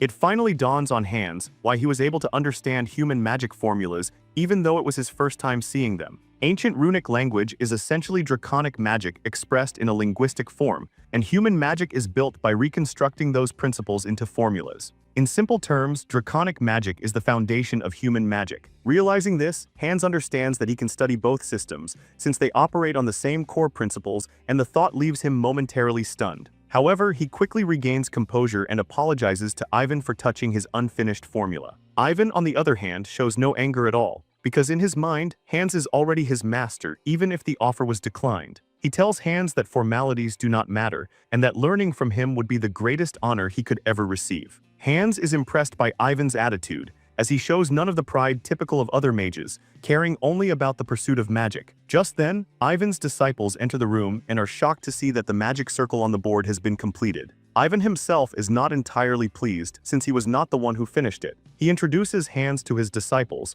explaining that Hans is a guest of the Emperor and that he is simply showing him around the institute. It turns out that the man who bumped into Hans earlier is also one of the disciples, and he immediately questions why a stranger has been brought into their master's personal laboratory. Another disciple tries to calm him down, suggesting they focus on celebrating the completed magic circle instead. But that only irritates him further, and he insists that the outsider should be thrown out, angry that a non-mage has been allowed to see their precious work. His attitude begins to get on Ivan's nerves, yet Ivan cannot say too much, as he is trying to protect Hans's identity. He reminds them that Hans is his guest and deserves basic courtesy, especially as someone invited by the Emperor. However, he cannot reveal that Hans is actually a high-level mage. The rude disciple pushes back, reminding Ivan that he is the one who always tells them not to care about rank or etiquette. Sensing that the situation could escalate, Hans calmly suggests that they leave. After stepping out of the laboratory, Ivan apologizes for his disciples' behavior, admitting that he has spoiled them, which is why they act that way. Hans assures him that he is not offended,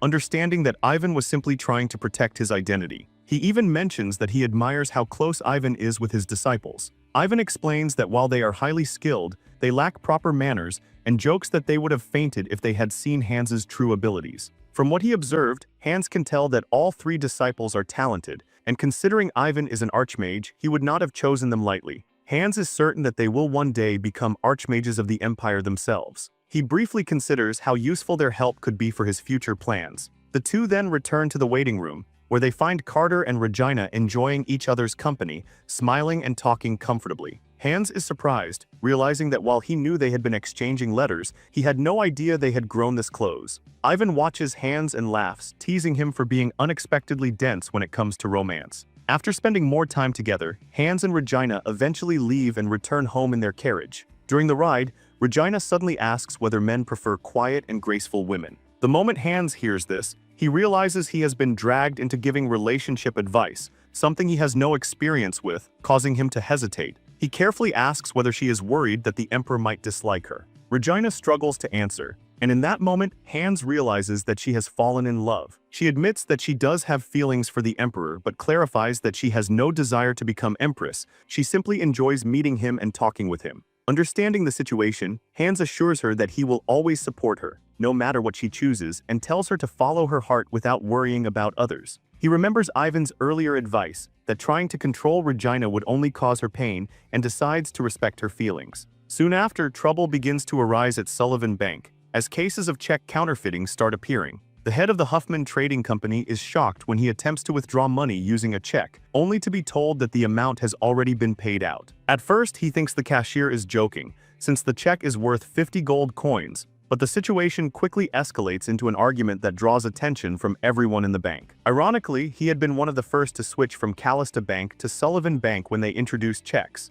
Dominic Sullivan soon learns about the growing issue, leaving him deeply troubled. His assistant reports that counterfeit checks are appearing across all branches, and they are so well made that even employees cannot distinguish them from genuine ones. As a result, it is impossible to estimate how many fakes are already circulating. Sullivan immediately orders all checks to be recalled within 2 weeks, stating that only the original issuer will be allowed to withdraw funds at the issuing branch. After that, all check withdrawals will be halted entirely. The assistant is shocked, pointing out that 2 weeks is far too short, as many customers will not be able to exchange their checks in time, and suggests it could take months. But Sullivan dismisses the concern, saying they only need to notify major clients, as he has no interest in accommodating commoners. At that moment, another assistant rushes in with urgent news. Customers are flooding the main branch to withdraw their money. At first, Sullivan sees it as convenient since he planned to recall the checks anyway, but he quickly realizes the deeper issue: people no longer trust his bank. Nobles and major trading companies begin withdrawing large amounts,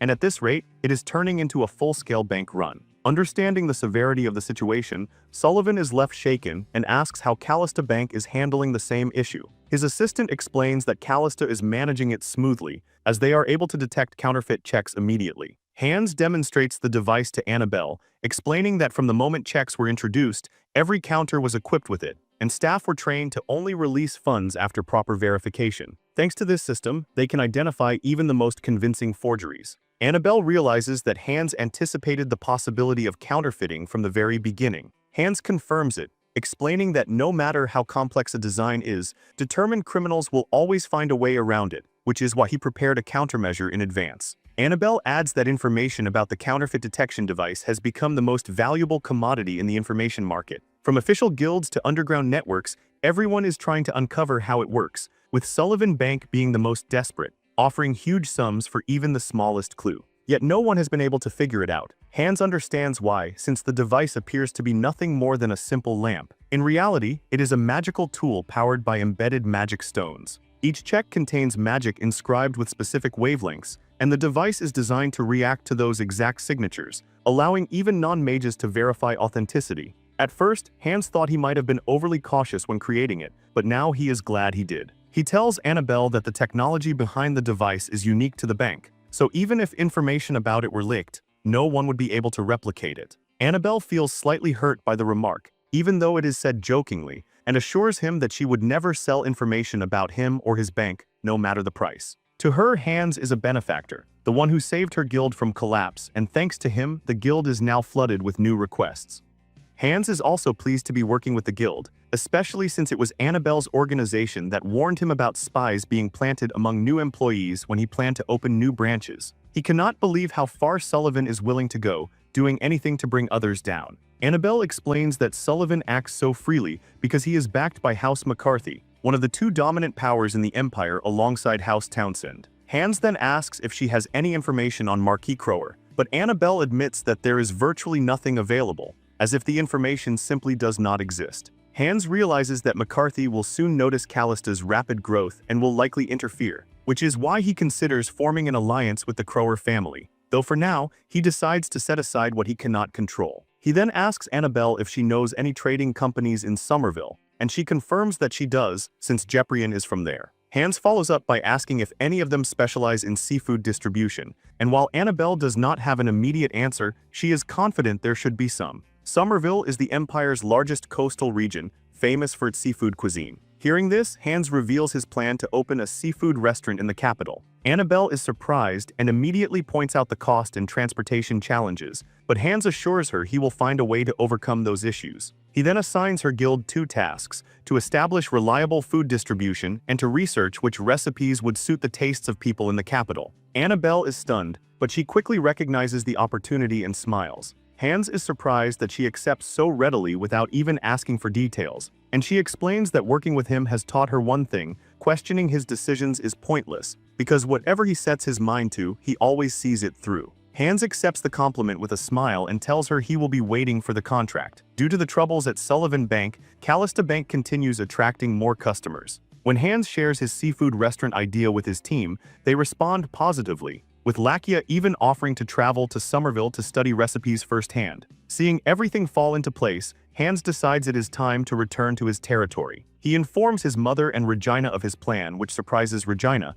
but Hans explains that the business is stable and that leaving the territory unattended for too long is not wise. His mother agrees, though she mentions she will have to say goodbye to the friends she has made. Regina, meanwhile, starts thinking about going shopping before they leave. That is when Hans reveals that he plans to leave both of them in the capital. His mother is surprised, but Hans explains that she has only recently begun socializing again after years of illness, and now that she is building connections, it would be better for her to stay. His mother blushes at this, and Regina adds that she has been receiving invitations to many social gatherings, with people looking forward to her presence. Hans then turns to Regina, pointing out that staying in the capital would also benefit her studies and make it easier to keep in touch with her pen pal. Their mother immediately picks up on this and asks if the pen pal is a man. She proudly notes that Regina is at the age where she should begin considering marriage prospects. Hans, of course, cannot reveal that the man in question is the Emperor. Regina then asks if Hans will be alright staying alone in the territory, but he reassures her that he will be perfectly fine at home. Their mother is not worried either, knowing that Lakia and Asa will be with him. Soon after, Hans and his companions prepare to return to Callista. Asa is visibly excited, saying he prefers the territory over the capital, and Hans knows Lakia will feel the same since he has been forced to stay hidden in the city to avoid recognition. Ryuji joins them as well, though he chooses to sit with the driver, as he dislikes cramped spaces. Inside the carriage, Asa and Lakia quickly start bickering again, with Asa complaining about the ride and asking why they cannot simply use the warp gate. Hans tells him to endure it, since this is an official trip and they cannot rely on magic for appearances. Eventually, they arrive at Callista's territory and Lakia wakes Hans, telling him something feels off. When Hans looks outside, he is surprised to see a massive crowd gathered. William appears and welcomes him back, advising him to get off the carriage, as it will be faster to proceed on foot. Hans asks why so many people are gathered at the entrance, and William explains that they are immigrants hoping to settle in the territory, currently waiting in long lines for identity verification. Hans is shocked, as he expected fewer people after the flood, but William reveals the opposite happened. News spread that Hans personally compensated flood victims, and word of Callista being a good place to live traveled far and wide, encouraging entire families to migrate there. Amazed by this, Hans steps down and walks into the territory. To his surprise, citizens are lined up to welcome him. He asks William if he arranged it, but William denies it, explaining that people had been waiting for his return and the news simply spread on its own. William also reassures him that he has already created a story explaining Hans's presence during the flood, so there is nothing to worry about. Hans accepts a flower from a child, takes in its scent, and realizes he is truly home again. At the castle, the staff are lined up to greet him, asking whether he would like food or rest. Instead, Hans asks to review the administrative logs. He immediately returns to work, which does not surprise anyone as they all know his nature. William presents the reports, starting with the Compton Mountain project. Mining preparations are nearly complete, and work can begin the following month, which pleases Hans. He had secretly prepared for mining the iron ore, knowing the ducal houses might try to interfere, even though the resource rightfully belongs to Callista. William also reports that he has found the blacksmith Hans requested, a man named Grunberg, though he expresses concern that the man does not seem particularly talented and appears confused about his assigned role. Hans is unconcerned, knowing that Grunberg's true potential will only emerge later. In his past life, Grunberg became a renowned blacksmith sought after by many before eventually leaving Callista. Understanding William's doubts, Hans still assigns Grunberg to oversee both the mine and the new smithy. Next, William presents the blueprint for the Magic Academy Hans plans to build, a massive project that even makes him question whether Hans truly intends to proceed. Hans confirms that it is a promise he made to his teacher and benefactor. After hours of reviewing reports, Hans finally finishes. Lakia questions why he would push himself so hard on the very first day back, but that is simply who Hans is. Hans is surprised to see that Asura and Lakia waited for him instead of resting, but they assure him they feel fine after the carriage ride. Asura immediately clings to him, once again declaring that Callista is far better than the capital. Hans then suggests that they go on a territory inspection the next day, since it has been a while, and Asura eagerly agrees. Before long, 2 years pass as House Callista continues expanding its influence and business. Meanwhile, in the capital, one district grows into the busiest area in the city, and before anyone realizes it, people begin calling it Callista Street. This street earned the name Callista Street because the headquarters of Callista Bank stands there, a clear sign of how much the area has grown since the bank was established 2 years ago. But the bank is not the only reason people flock to the street, because there is also a seafood restaurant called Sea Breeze, and it has become one of the biggest attractions in the district. Everyone who visits enjoys the food, and what makes it even more special is that commoners are allowed to dine there as well. Even though the prices are a little high, they are still manageable enough for commoners to visit on special occasions, which is something that would have been unthinkable in the past, when ordinary people in the capital could not even dream of eating seafood. The reason seafood is now readily available is all thanks to Sea Breeze. In the past, fish would spoil before making it from the coast to the capital, but according to the rumors spreading around, a mage has been assigned to cast preservation magic on the cargo wagons leaving the seaport, allowing the seafood to remain fresh no matter how many days the journey takes. As the noble customers discuss this, they question whether such a thing is even possible, since preservation magic requires at least third circle high-level magic. Because of that, they begin assuming the Imperial mages must be involved. And what makes the rumor even juicier is the fact that Imperial mages are not supposed to use magic outside their official duties, leading one of the nobles to conclude that the restaurant must have ties to the Imperial court. Even so, the identity of the true owner remains a mystery. One noble is especially annoyed that the restaurant welcomes both nobles and commoners, especially since the prices were intentionally lowered so that commoners could afford to eat there too. Even then, the restaurant still keeps some separation, with commoners dining on the first floor, nobles on the second, and an upper floor reserved strictly for the most important guests. Meanwhile, Jipan is practically begging Hans to admit that he is the real owner of the restaurant, because no one would ever believe a commoner like him owns a place like this. Hans only smiles and says that he merely provided the funding and the planning, while Jipan was the one who researched and developed recipes suited to the people of the capital, which is why he should be treated as the true owner. Jipan has no choice but to accept the role Hans keeps pushing onto him, though he does admit that he appreciates the gesture. Hans praises the food, and Jipan confesses that he put extra effort into the meal because it is a memorable day. Apparently, Hans is resuming full-scale activity in the capital, because until now he had been focused mostly on managing the territory, but he is finally ready to expand into several more businesses. Just then, Hans hears that his guest has arrived earlier than expected, but since he has already finished eating, he tells them to bring the guest in right away. The visitor turns out to be Bowen. Bowen enters with a bouquet of flowers, kneels dramatically, and thanks Hans for reserving the upper floor of the restaurant as their meeting place. Once seated, Bowen begins talking about how well business is going and reveals that he is planning to open another branch in Benny. Hans is surprised to hear that, because it would make it the 5th branch already. Bowen's business started with high-quality artificial flowers, and when that trend exploded across the empire, it expanded into accessories, fabrics, and women's clothing. Everything Bowen touches seems to turn into success, which is why people have started calling him Golden Hands.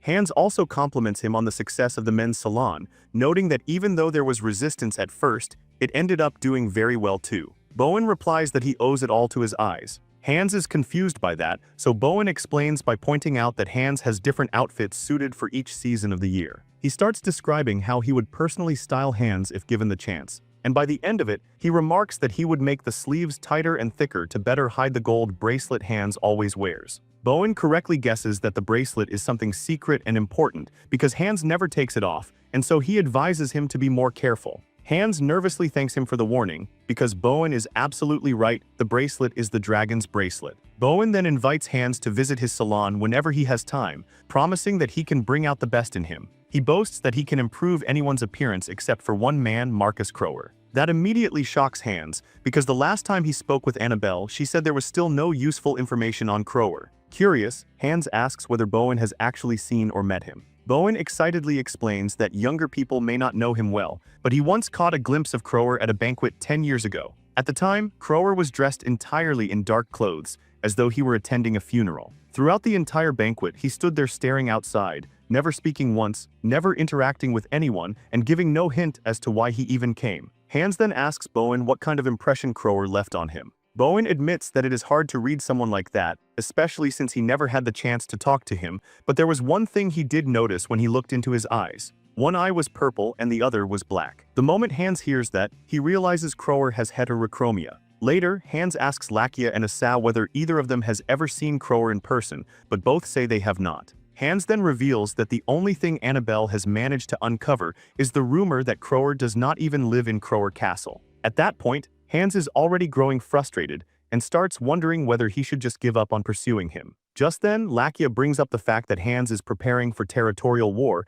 and Hands confirms it. The surrounding territories have started becoming suspicious because immigrants keep pouring into Callista, making it obvious that the region is building towards something. Hands also mentions that he plans to make proper use of the Night Order that Lakia will soon leave behind. Even though Hands has gotten used to always having Lakia by his side, he has been careful not to build too many long-term plans around him, because the 5-year promise they made is almost over. In that way, the two are already slowly saying farewell to each other. Soon after, Grunberg is informed that he has been summoned to the castle. By now, the servants and staff at the castle are already aware that Hands is a mage, but none of them care to pry or spread rumors, because all of them are working together to protect both the territory and their young lord. Not long after, Grunberg arrives at the castle to meet Hands. Even though he already knows Hands is a mage, he is still deeply impressed by how casually Hands moves between the capital and Callista, as if the two places were neighboring towns. Once Hands finishes reviewing William's report, he turns his attention to Grunberg. It turns out Grunberg has finished the sword he was forging and has brought it for Hands to inspect. Hands takes the blade and is immediately impressed by how light it feels. Grunberg explains that he managed to cut the weight in half while more than doubling its strength, and promises that by the following week they will be able to supply swords to the entire Night Order. William is amazed by Grunberg's skill and credits the discovery to Hans's uncanny judgment. After inspecting the sword, Hans shows Grunberg what he wants him to work on next: armor for the Night Order. William, as curious as ever, asks if Hans designed it himself, and Hans confirms that he based the design on the Imperial Night Order's armor. Grunberg then points to the hollow section in the center of the chest and asks whether it is meant to serve as the power source for the circuit. Hans is genuinely impressed, because Grunberg figured out the purpose of the hole just by looking at the design. Grunberg admits that he may not understand exactly how it works, but he is sure it will turn out to be something impressive. After receiving the design, he takes his leave, and Hans turns to William, saying that he trusts Grunberg completely. William agrees, saying that Grunberg is a very reliable man. Then William says there is still one more thing he needs to report, something he has already mentioned before. It is the drought. That year it has only rained once. Thanks to Hans's foresight, they were able to build a large reservoir, and that has allowed them to manage so far. Even so, William is worried, because if rain does not come by the proper rainy season, everything will dry up, and that possibility is beginning to alarm everyone. Hans tells William that while they cannot control the weather itself, he has already prepared enough countermeasures to ensure no one in Callista goes hungry. He tells William to pass that assurance on to the people, so they have no reason to panic. After the meeting ends, Hans thinks everything through once again. He suspects the drought is only beginning, especially since the grass outside has already dried up. Even so, he refuses to recklessly interfere just because he knows parts of the future. He has learned the hard way that making careless choices that affect countless lives can lead to consequences he cannot predict, so he forces himself to slow down and think carefully. Later, Lakia looks over the sword Grunberg made and praises it, though he still proudly claims that his own blade is superior. Then he turns to Asa and asks where his bodyguard has been lately. Neither he nor Hans knows it, but Ryuji is always shadowing Asa in secret, moving so quietly and skillfully that no one ever notices him. Hans joins Lakia in asking about Ryuji, and Asa casually explains that catfolk are wanderers by nature, so even if Ryuji disappears, he will always return sooner or later.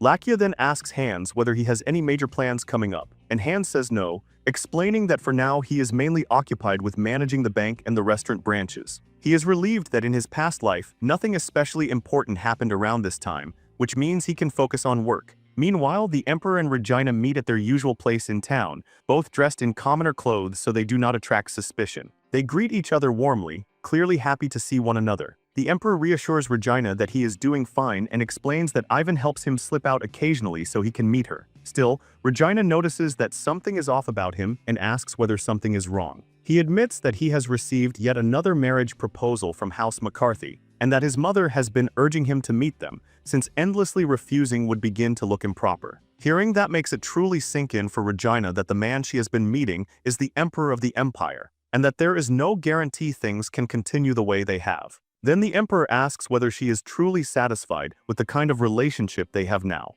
Regina is confused by the question, and he clarifies, asking whether she is really fine with the way they hide their status in commoner clothes, and with the way they conceal their relationship as if it were some kind of crime. Regina nervously answers that she does not mind, because she believes he has been trying to protect House Callista from being dragged into the Empire's power struggles. She then admits that she has thought deeply about their relationship, and came to the conclusion that she would be content as long as they could remain friends even after he marries. But the Emperor immediately cuts in and says that he is not satisfied with that. Regina is stunned and can only watch as he rises from his seat. He reveals that at the next Imperial Grand Council, he plans to announce his intention to choose his own marriage partner. Before Regina can even process it, he is already on one knee asking her to marry him. She turns red in shock, covering her mouth in complete disbelief. Later, Allman brings Hans the latest banking reports, and Hans is impressed enough to tell him that he seems better suited for business management than butler work. Allman modestly replies that it is all thanks to Hans's talent for organizing people well. He then asks whether his successor, William, is doing well, and Hans assures him that William is doing an excellent job, even saying he understands Callista's internal affairs better than Hans himself. Hans then asks about drought conditions in other regions, because it seems Callista is the only place managing the situation well. Allman confirms that the reports are grim. According to Claude, who is stationed in Beni, most farmers are already hoarding food instead of consuming it, and some have even given up on this year's harvest entirely because they are expecting a major famine. Allman then asks whether Callista Bank will face problems if famine truly arrives, and commoners become unable to repay their loans. Hans tells him not to revise bank policy yet and to continue operating under the current one, assuring him that he will say when the time comes to take further action. After that meeting, Annabelle rushes into the office and tells Hans that they should attend the ball hosted by House Viscount Roxon the following week. Hans does not take the invitation seriously at all, and Annabelle can see that on his face immediately. He reminds her that he has no desire to attend social events. Annabelle then tells him this one is different. She reveals that she obtained information saying Lady Swergen will be there. That name shocks Hans because he knows exactly who she means. Rebecca Von Wyn is the queen of high society, the kind of woman whose name always appears on the first page whenever people list the Empire's most famous celebrities. Even though she spends much of her time outside the Empire, she is still on track to become the Empire's most celebrated woman, partly because Duke Townsend is her maternal grandfather. On top of that, she is so beautiful that she earned the title Goddess of Beauty. Annabelle reminds Hans how much Townsend cherishes his granddaughter, and points out that if Rebecca leaves the imperial capital soon, he may not get another opportunity to meet her. She urges him to use this chance to build a connection. Hans thinks about it for a moment, then tells her he appreciates the thought but has to refuse. He understands that Rebecca is important, but from everything he knows, she is the type who focuses more on business than casual socializing. Annabelle then reminds him that he is already of marriageable age, and that even his mother has started worrying about that. Hans is already 20 years old, yet he calmly says he has no need for marriage as things stand. That certainty is shattered later that same day when he meets the Emperor. The Emperor tells him that he wants to marry Regina. The news hits Hans so hard that his footing gives way, forcing the Emperor to lean toward him and ask if he is all right. An hour earlier, Ivan had suggested Hans come to the palace, and Hans assumed it would be something related to the research institute, never imagining it would be this important. The Emperor then suggests they take a walk together. As they walk, he tells Hans that he proposed to Regina that very day, and Hans asks what her answer was. The Emperor explains that Regina initially refused because she believed she was not qualified to carry the burden of becoming empress, and feared she would only become a burden to both the empire and the imperial family. Even so, deep down, she wants to remain by his side if she can. Because of that, she said she would follow whatever Hans decided, because her brother always makes the right decisions. Hans has long known there was something between the two. And as the ruler of Callista, he knows that Regina's marriage is supposed to be his decision. But a marriage proposal from the imperial family is not something simple. He knows with certainty that if this happens, it will never remain just a high society scandal. Because he remembers what happened to Lakia, Hans fears that the entire nobility of the empire could become his enemy. That leaves him wondering whether he truly has the power right now to shoulder something this dangerous. As he thinks, Hans realizes they have arrived at the Empress's court, where lilacs are blooming everywhere. The Emperor tells him this is the most beautiful and peaceful place inside the imperial castle, and that he comes here whenever he feels lonely and wants to be alone with his thoughts. Because the place means so much to him, he says he wants to give this garden to Regina, because it is the most precious thing he owns. In fact, he wants to give Regina every precious thing he can, simply to make her the happiest woman in the world. Hans remembers that after that dinner at the palace 2 years ago, the Emperor never invited him and Regina back again. At the same time, Callista Bank was rapidly growing, which meant the attention of the nobility was already fixed on them. Because of that, Hans believes the Emperor must have been trying to shield Callista from the pressure and scrutiny of powerful nobles. He also realizes that the Emperor and Regina meeting in secret was likely part of that same effort to keep them out of sight. But now, without warning, the Emperor has brought Hans into the Empress's personal garden. That makes Hans think the Emperor may finally be ready to confront the nobles controlling him. After a moment, Hans asks if he may ask one extremely rude and presumptuous question. The Emperor tells him he may ask whatever he wants. Hans then asks what kind of world he dreams of creating. More than anything, Hans wants to know what direction the empire should move toward. The Emperor thinks quietly for a moment, admitting that the question is somewhat different from what he expected. Then he answers, saying that it may sound like a fantasy, but he dreams of a world where everyone has an opportunity. He wants a world where people can live as they choose, without being chained by status, class, gender, or even birthplace. At that moment, it finally hits Hans that he does not need to be afraid anymore, because in this life he has gained at least some power. And if the people he wishes to protect extend beyond his territory, even into the imperial palace itself, then so be it, because he now has the strength to defend what is his. With that conviction, Hans drops to one knee, offers his respect to the Emperor, and asks him to take care of Regina. Not long after, the Imperial Grand Council is convened, and before all those gathered, the Emperor openly announces that he has decided to marry Regina. The room freezes in shock. One of the nobles immediately argues that the Emperor cannot be serious, because House Callista is a remote family with no central political influence, not to mention no standing that would justify such a marriage. Others insist the matter is far too sudden, but the Emperor reminds them that they are the very people who have been pressuring him to marry. Then Duke John Townsend speaks, saying that while the Emperor may have developed affection for Regina, a state marriage is not something to be decided lightly. Duke Alan McCarthy agrees, adding that matters like this could shake the traditions of the empire if handled carelessly. The Emperor responds by reminding them that House Callista is still a distinguished noble family of the empire, then demands to know by what standard they are measuring the dignity they claim to protect. Townsend answers that they already presented him with a proper list, one that included foreign princesses and daughters from houses they believed would strengthen the empire without damaging imperial legitimacy. McCarthy supports him, saying the Emperor must not choose a marriage based on personal feelings like a commoner would, and declares that they cannot approve the request. The Emperor has spent his reign voiceless, seated on the throne like a puppet ever since ascending it as a child. But that moment ends here. He sharply asks where in the imperial law any of what they are insisting upon is actually written. He reminds them that even his own mother was not born from an influential house, and asks whether they mean to say the current empress stained the legitimacy of the empire. Then, with anger rising in his voice,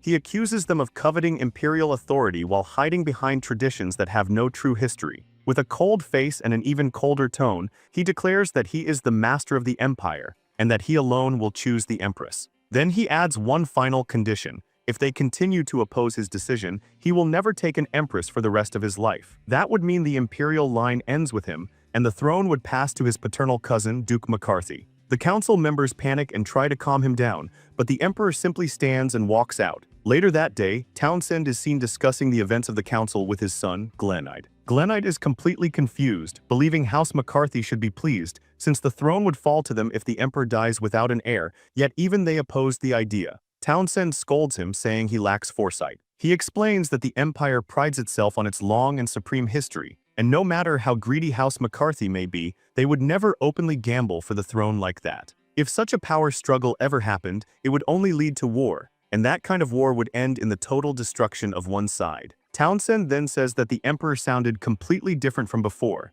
as if he had finally broken his leash, and now they have no choice but to follow his will. He reveals that he intends to vote in favor of the marriage, if only to see how far the emperor's newly awakened resolve will carry him. At the same time, Townsend cannot help wondering whether it was Regina or Hans who changed the emperor so drastically. Later on, Hans and Regina tell their mother about the marriage arrangement. She is stunned and immediately scolds them for telling her so late. Hans apologizes, though she has no idea that everything escalated within a single day. Their mother then says that she is not the sort of person who interferes in her children's marriages. But at the same time, she warns Regina that the position of empress is not something one can simply take on just because two people care for each other. Hans admits that he shares that concern, but assures her that both Regina and the emperor are prepared to face the future together. He also promises that he will do everything in his power to protect the family. With that, he asks their mother to trust both him and Regina. She smiles at his words and remarks that he speaks like someone who has lived an incredibly long life. Then she tells Regina she has no reason to object, because their happiness is what matters most. Regina thanks her for the support, and only then does their mother reveal that she has known about the relationship for a long time, because she often saw Regina sneaking out in commoner clothes. She then asks Regina to tell her exactly how she met the emperor. At that point, Hans mentions that the emperor has actually asked to meet her. Not long after, the emperor meets Owen and the rest of the family on the top floor of the Sea Breeze restaurant. Their mother is surprised that the meeting is being held in a restaurant, but the emperor explains that he personally requested it. Hans urges everyone to enjoy the meal, assuring them that only the finest ingredients were used. The atmosphere turns out to be warm and pleasant, and Hans is relieved to see his mother visibly relax. Ivan is also pleased, because he never thought he would live to see the day when the emperor would marry someone he truly loved. He even tells Hans that he is grateful, because everything began to change after the emperor met him and his sister. Hans then uses the opportunity to ask Ivan for a difficult favor. Ivan is surprised to learn that Hans wants to recruit his disciples as professors for the academy. It turns out the emperor already knows about the academy being built in Callista. Hans explains that magical education has declined badly, and if they want to cultivate outstanding mages in the magic department, then experienced and capable imperial mages are essential. However, since he intends to move Ivan's disciples out of the capital, he needs both the emperor's and Ivan's permission first. Hans's mother, meanwhile, is less than pleased that he has started talking business in the middle of such a gathering. But Regina gently tells her it is fine, because she is also interested in seeing the academy grow. The emperor and Ivan both say they are willing to respond positively to Hans's request, though they warn him there is no guarantee the disciples themselves will agree. Ivan explains that the mages in the Imperial Research Institute are people who refused employment under nobles, even knowing they could become wealthy by serving noble houses. They chose to serve the emperor because of honor and principle. For people like that, asking them to teach at a private academy might even feel insulting. Hans tells Ivan that he understands that concern, then reveals that he plans to personally teach the professors who will later serve in the academy,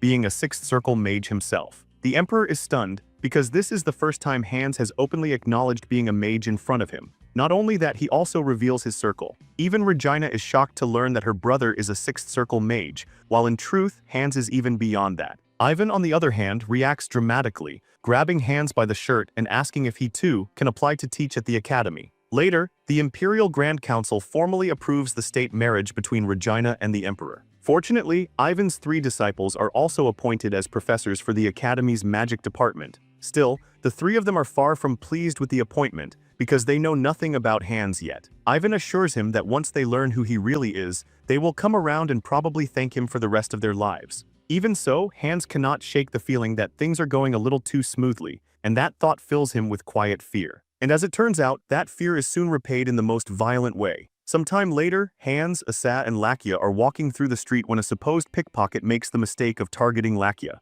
Lakia takes him down instantly. Asa is baffled that anyone could be stupid enough to try robbing a guard knight in broad daylight. While pinned down, the man begins ranting that nobles live comfortably while commoners starve. Hans immediately tells Lakia to release him, which surprises Lakia at first. But Hans quickly clarifies that he does not mean to let him go free, only that he should stop beating him and hand him over to the authorities instead. Hans already understands what is happening. The famine is worsening, and the harvest was tied directly to the farmers' livelihoods, which means everything is starting to go downhill. Just then, they return home and find carriages lined up in front of the house, leaving Hans stunned as he wonders why so many people have gathered there. Alman quickly rushes over and explains that visitors have been pouring in, all requesting an audience with either Hans or Regina. He adds that many of them are high-ranking nobles, which is why he could not simply turn them away. Hans immediately tells Alman to refuse all audience requests for the time being. In the past, the nobles who came looking for Hans were usually those desperate for emergency funding or trapped in financial trouble. But now that Regina has been announced as the future empress, the people coming will be those hoping to build ties for the future. Hans had already expected the famine, and he had also expected a surge of interest from other nobles after Regina was chosen as the future empress. But when those two forces collided, the result was something far worse than he imagined. Before long, rumors begin spreading that the famine is happening because of the future empress. People whisper that heaven itself is angry because the emperor chose an unsuitable bride. Hans rushes into Regina's room and finds her crying while their mother tries to comfort her. He is shocked because Regina was supposed to go out that very day to look at reception dresses for the wedding. Their mother then reveals that something humiliating happened. A stranger had tried to throw filth at Regina while shouting that she was tainting the imperial family with dirty blood. The guard knight managed to stop the attack and arrest the person in time, but the meaning behind it is more than enough to shake them all. Hans is left in dismay, but Regina forces herself to calm down and tells him that she is all right. She says she was only startled, and that from now on she will prepare herself to face things like this. Hans kneels in front of her and tells her not to get used to hearing such words, because she has done absolutely nothing wrong. Regina bursts into tears again, saying the people are not entirely wrong, because famine really has struck the land. She says that perhaps this is simply the kind of thing that cannot be helped. But Hans firmly tells her she is wrong, because this is something he can solve. Later, an announcement is made for the whole empire to hear. The people are informed that Regina has ordered relief grain to be distributed to all imperial citizens. Everyone is shocked to hear that wheat will be given out for free. In the year 858, a devastating famine strikes the land, and at the same time, relief efforts begin under Regina's name. When the lord overseeing the slums hears of this, he is furious that Regina has taken such action without his permission. His attendant points out that Regina is acting not as a count's daughter, but as the future empress. Normally, lords are expected to care for their territories and protect their citizens, but during famine, they usually provide only the smallest possible support, just enough to prevent mass death while using the crisis to make the people dependent on them. Because Regina is not following the usual method, the lord is enraged. He thinks she is naive, and that since the famine is still in its early stage, the commoners will not fully appreciate her efforts. Then his attendant draws attention to something even more alarming. Regina's wheat relief program is causing wheat prices to collapse. As of that morning, a bundle of wheat is selling for 8 copper coins. The lord is stunned because just the day before, that same bundle cost 60 copper coins. The attendant explains that House Callista is directly supplying wheat to retailers under contracts that forbid them from selling above 8 copper coins. The lord nearly loses control when he hears this, raging that he has not even met Hans, yet the man is already interfering in his territory. Then the attendant adds that the program is being carried out across the empire, not just in their own region. At that point, the lord is left wondering how House Callista could possibly obtain such a massive amount of wheat. Thanks to Callista's direct supply, the rise in wheat prices across the empire is brought under control. And the roots of that strategy go back 2 years, to the very meeting when Durin von Cherniovis first came to the bank for a loan. That was when Durin learned the true conditions behind the 7,000 gold loan he wanted. For 5 years, 50% of the wheat harvested from his territory would be supplied exclusively to Callista, and the loan interest would be paid the same way. Hans had told him to review the contract carefully and point out anything he found unfair. When Durin took too long, Hans even asked whether 50% seemed too high, but Durin nervously said no. In fact, he was shocked that the conditions were lighter than expected, because with a loan that large, Hans could have easily demanded a full monopoly over all the grain. Durin then asked whether Hans intended to start a grain distribution business, since Callisto itself did not currently have food shortages. In ancient times, crisis always made the rich richer and the poor poorer. In Hans's previous life, countless people died because of noble greed. Wheat that normally sold for 5 copper coins rose as high as 100 copper coins, and even farmers were forced to borrow money they could never repay in their lifetimes. Because Hans knew that future, he sold Cherniavus wheat only in amounts small enough not to disrupt the market, while storing the rest. That is why Calista now has enough reserves to distribute wheat to all imperial citizens and still have plenty left over. Before long, relief distribution in the capital is complete, while requests from other regions continue to pour in. And before Hans realizes it, he is so overwhelmed with work that he has no time left for himself again. Lakia notices how exhausted he looks and asks why he is personally handling distribution, instead of simply selling wholesale to trading companies. Hans explains that major trading companies cannot be trusted with something like this, because if they secure large quantities and then raise prices, it would be nearly impossible to control the damage. Then Asa casually points out that Hans is handling this differently because the wheat is being distributed in Regina's name. Both Lakia and Hans are stunned to hear such an observation come from Asa, because he does not usually seem like someone who thinks that far ahead. Still, Asa is absolutely right. Hans never intended to turn the disaster into political capital. In fact, he always tried to stay away from direct conflict with the nobility, keeping his distance from social circles and avoiding both friendships and rivalries whenever possible. But now that Regina has become the future empress, neutrality is no longer an option. House Calista is now clearly the imperial family's in-law house. Hans explains to his subordinates that Calista can now lend its strength to the emperor, and for the emperor's sake, he is prepared to take a stronger stand. Lakia smiles when he hears that. Hans then asks whether Regina is alright since he left Lakia in charge of looking after her in the meantime. Lakia assures him there has been no trouble at all. Hans apologizes for putting such an important duty on him, but Lakia tells him things have changed. Whenever Regina goes into the city now, the only thing she receives is gratitude and cheers. That makes Hans genuinely happy, because it means the relief strategy is working exactly as intended. Just then, Alman informs Hans that Joel Trading Company has requested an audience. Hans is surprised because he explicitly rejected all audience requests, but the moment he hears that Ivan is escorting them, his interest is piqued. Annabelle had already warned him that Joel had connections to Ivan, and that he might eventually use them to approach Hans. Hans finally receives Ivan and Joel in his chambers, and Joel immediately apologizes for forcing the meeting so abruptly. Even though Lakia is visibly displeased, Hans tells him it is nothing to worry about. The man then formally introduces himself as Kirk Joel and apologizes for his earlier rudeness. Joel explains that he has come because he wants the distribution rights for the wheat currently controlled by Calista. Hans asks whether Joel understands why he has refused to deal directly with merchants until now, and Joel says that he does. He says he is fully aware of Hans's conviction to prioritize the public good and protect the weak. Joel then assures him that what his company seeks is not retail profit, but the chance to secure a nationwide distribution network through wheat supply. Because of that, Joel Trading Company is willing to sell at whatever price Hans sets without adding any markup. Joel continues, saying that Hans is probably wondering why he should trust him. To prove sincerity, Joel offers something major. His company will move its deposits to Calista Bank. That would mean Joel Trading Company, one of the top 10 major companies,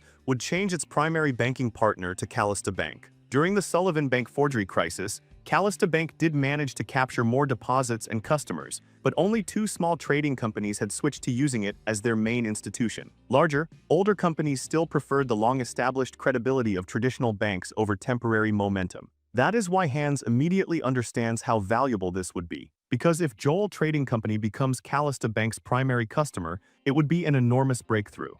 The biggest complication in all of this is that Joel Trading Company still uses Sullivan Bank as its primary bank. If Joel were to change primary institutions as part of this deal, Sullivan would almost certainly see it as Calista stealing his customer right in front of him. And with Sullivan Bank backed by House McCarthy, one of the empire's greatest pillars, Hans is left wondering what he should do. He cannot help asking himself whether this is finally the moment he must openly clash with House McCarthy. After thinking it over for a moment, Hans tells Joel that he will accept the deal. Joel is pleased to hear that and assures him it is an excellent decision. Without delay, they move on to drafting the contract, and in truth, Hans makes this choice because he already knows he has offended many nobles through his relief policies. On top of that, Sullivan Bank almost certainly already holds a grudge against Calista because of the massive losses it suffered in the Czech business. Once the draft is completed, Joel is surprised to see that Hans set the supply price more generously than expected, reducing House Calista's profit margin. Hans explains that he understands trading companies exist to make profit,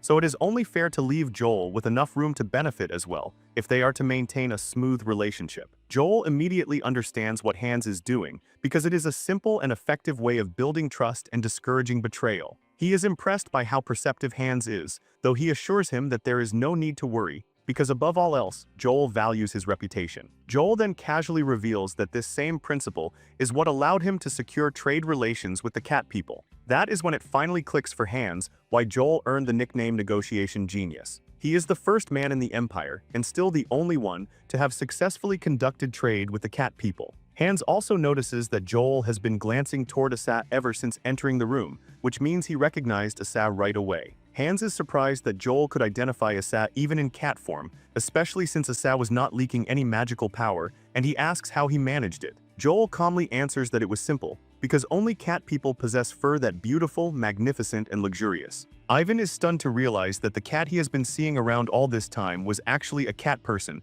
and he never noticed. Joel then walks up to Asa, bows politely, and greets him as the son of Shaha. The moment Asa hears that, he turns back into human form and demands to know how Joel knows him. Joel replies that Asa may not remember him, but he is the kind of man who never forgets a face once he has seen it. To Hans' surprise, Asa does not take that revelation well at all, and instead runs straight out of the room. Later, Hans goes to the room where Asa is hiding and asks if he may come in. Hans had long suspected Asa belonged to an important tribe among the cat people, but hearing Joel use the title Shaha makes one thing clear: Asa is the son of the cat people's king. Hans steps inside, sits beside him, and gently tries to comfort him. That is when Asa reveals that the one who wounded him back when Hans first found him was his own brother. His brother tried to kill him, which is why he ran away. Now Asa is terrified that if they ever find out where he is, they will come for him again. Hans is shocked by all of this and asks whether there was some kind of succession dispute between Asa and his brother, but Asa says no. He explains that the title of Shaha only belongs to the legitimate son, and since he is illegitimate, he had no right of succession to begin with. That only leaves Hans more confused as to why his brother would want him dead in the first place. Asa says he does not know either, and just from the way he says it, Hans can tell that Asa is still deeply traumatized by everything that happened. Hans then reassures him that he has already spoken to Joel and told him to keep Asa's identity secret. He also told Ivan, and Ivan swore he would never speak of it either. In fact, both of them swore that even if the whole world were collapsing, the secret would never leave their mouths. With that settled, Hans tells Asa that he is safe with him. At this point, Hans sees Asa as family, and he protects his family. He also reminds Asa that he already told him before he can stay for as long as he wants. On the morning of the imperial wedding, Hans is the first one to visit Regina's room and check on her. He asks how she is feeling, and she confesses that everything still feels unreal. Regina talks about how exhausting everything has been, from the planning to the jewelry selection, and Hans understands that while she is worn out, part of that feeling also comes from excitement. Hans then tells her to give him her hand,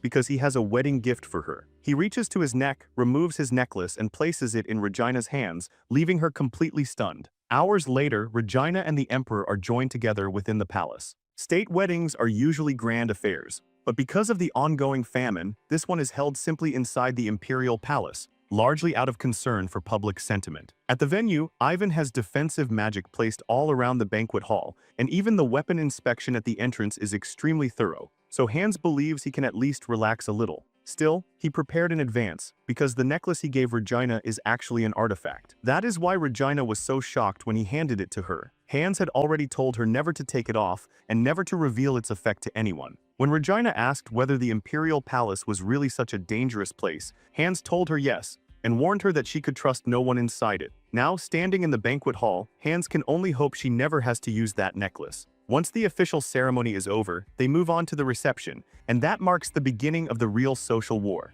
For Hans, this gathering is essentially a battlefield for forming ties with powerful nobles as the Emperor's new brother-in-law. Before long, he comes face to face with Duke Townsend. Hans offers the proper greeting, and the two shake hands, but the moment it happens, Hans feels crushing pressure from the encounter, far greater than anything he felt even when meeting Sullivan. It is enough to make it obvious that Townsend does not harbor good intentions toward him. Hans cannot tell whether it was a silent warning or simple intimidation, but either way, the meaning is clear. Just then, he is informed that Prince Carol of Garcia wishes to greet him. As usual, Hans walks over and offers his greeting to the prince who traveled from far away. Carol is stunned when Hans greets him in Garcia's native tongue and immediately asks whether he speaks Garcia as well. Hans lies and says he only learned basic conversation, though in truth, that knowledge came from the dragon. Carol immediately grabs Hans's hands and excitedly praises him, saying he is the first person in the Empire to speak the language with such perfect fluency. He complains that no one in the room understands Garcia, and that even his interpreter is nearly useless, leaving him completely frustrated. Before long, word spreads through the room that Hans can speak Garcia, and that he has made it easy for Carol to speak freely for once. That alone makes people start wondering whether Hans is interested in trade, since he knows the language of Garcia. Then Hans hears a gentle voice from behind him. When he turns around, he finds himself face to face with an astonishingly beautiful woman. She compliments his fluency in a foreign language and asks whether he travels often and what the farthest place is that he has ever visited. Hans answers that he has never left the Empire and that everything he knows came from books. Curious about who she is, he asks for her name. The woman apologizes for not introducing herself sooner, saying excitement got the better of her, then introduces herself as Rebecca Swergen. That is when it hits Hans that he is standing in front of the most famous woman in high society, the very woman Annabelle once urged him to meet. It does not take long for people to notice that Rebecca is speaking to Hans, and for many of them, this is the first time they have ever seen her approach a man first. Rebecca soon notices that they have become the center of attention and apologizes for making Hans uncomfortable, saying she should probably leave. But Hans tells her not to worry because he is fine. He reminds her that the party has only just begun, but Rebecca insists on leaving anyway. As she walks away, she tells Hans that if fate allows it, they will meet again. The moment the men nearby realize she is leaving, they rush to offer to escort her, and Hans can finally understand just how popular she truly is. Since he has already greeted most of the key figures, Hans starts thinking about taking a short rest. That is when Claude suddenly appears behind him. Hans asks if he is alright and Claude answers yes, but in truth, it is not really Claude at all. The man standing there is Lakia. Lakia wanted to attend the wedding so badly that Hans used illusion magic to make him look like Claude. Before coming, Hans had asked whether Lakia would really be alright facing so many of the nobles who ruined his family. Lakia admitted it was a real concern, but at the same time, he said it would have been a far greater regret to miss the Emperor's wedding with his own eyes. Later on, Regina spends the entire morning speaking with the Emperor's mother, Dajaeger. Dajaeger expresses regret that she could not attend the wedding, but Regina gently tells her that her recovery comes first. Regina explains that her own mother was sick through much of her childhood, and that she was the one who cared for her during those years, so she understands how difficult life can be for the one who is ill. She then tells Dajaeger that she would like to become a true companion to her. Dajaeger is deeply impressed by the way Regina carries herself, and quietly concludes that she does not deserve such a good daughter-in-law. A little later, she catches sight of her son standing at the door and suggests that Regina go, since her husband is already waiting for her. But the Emperor steps inside and says he is not there to rush them, only to make sure the two of them are getting along well. Even so, Dajaeger insists that Regina go meet her husband. Regina and the Emperor then bow respectfully to her before leaving. Dajaeger is happy to see that her son is finally smiling again. As they walk through the palace halls, the Emperor thanks Regina for being so kind to his mother, saying she has visibly regained strength ever since Regina entered the imperial palace.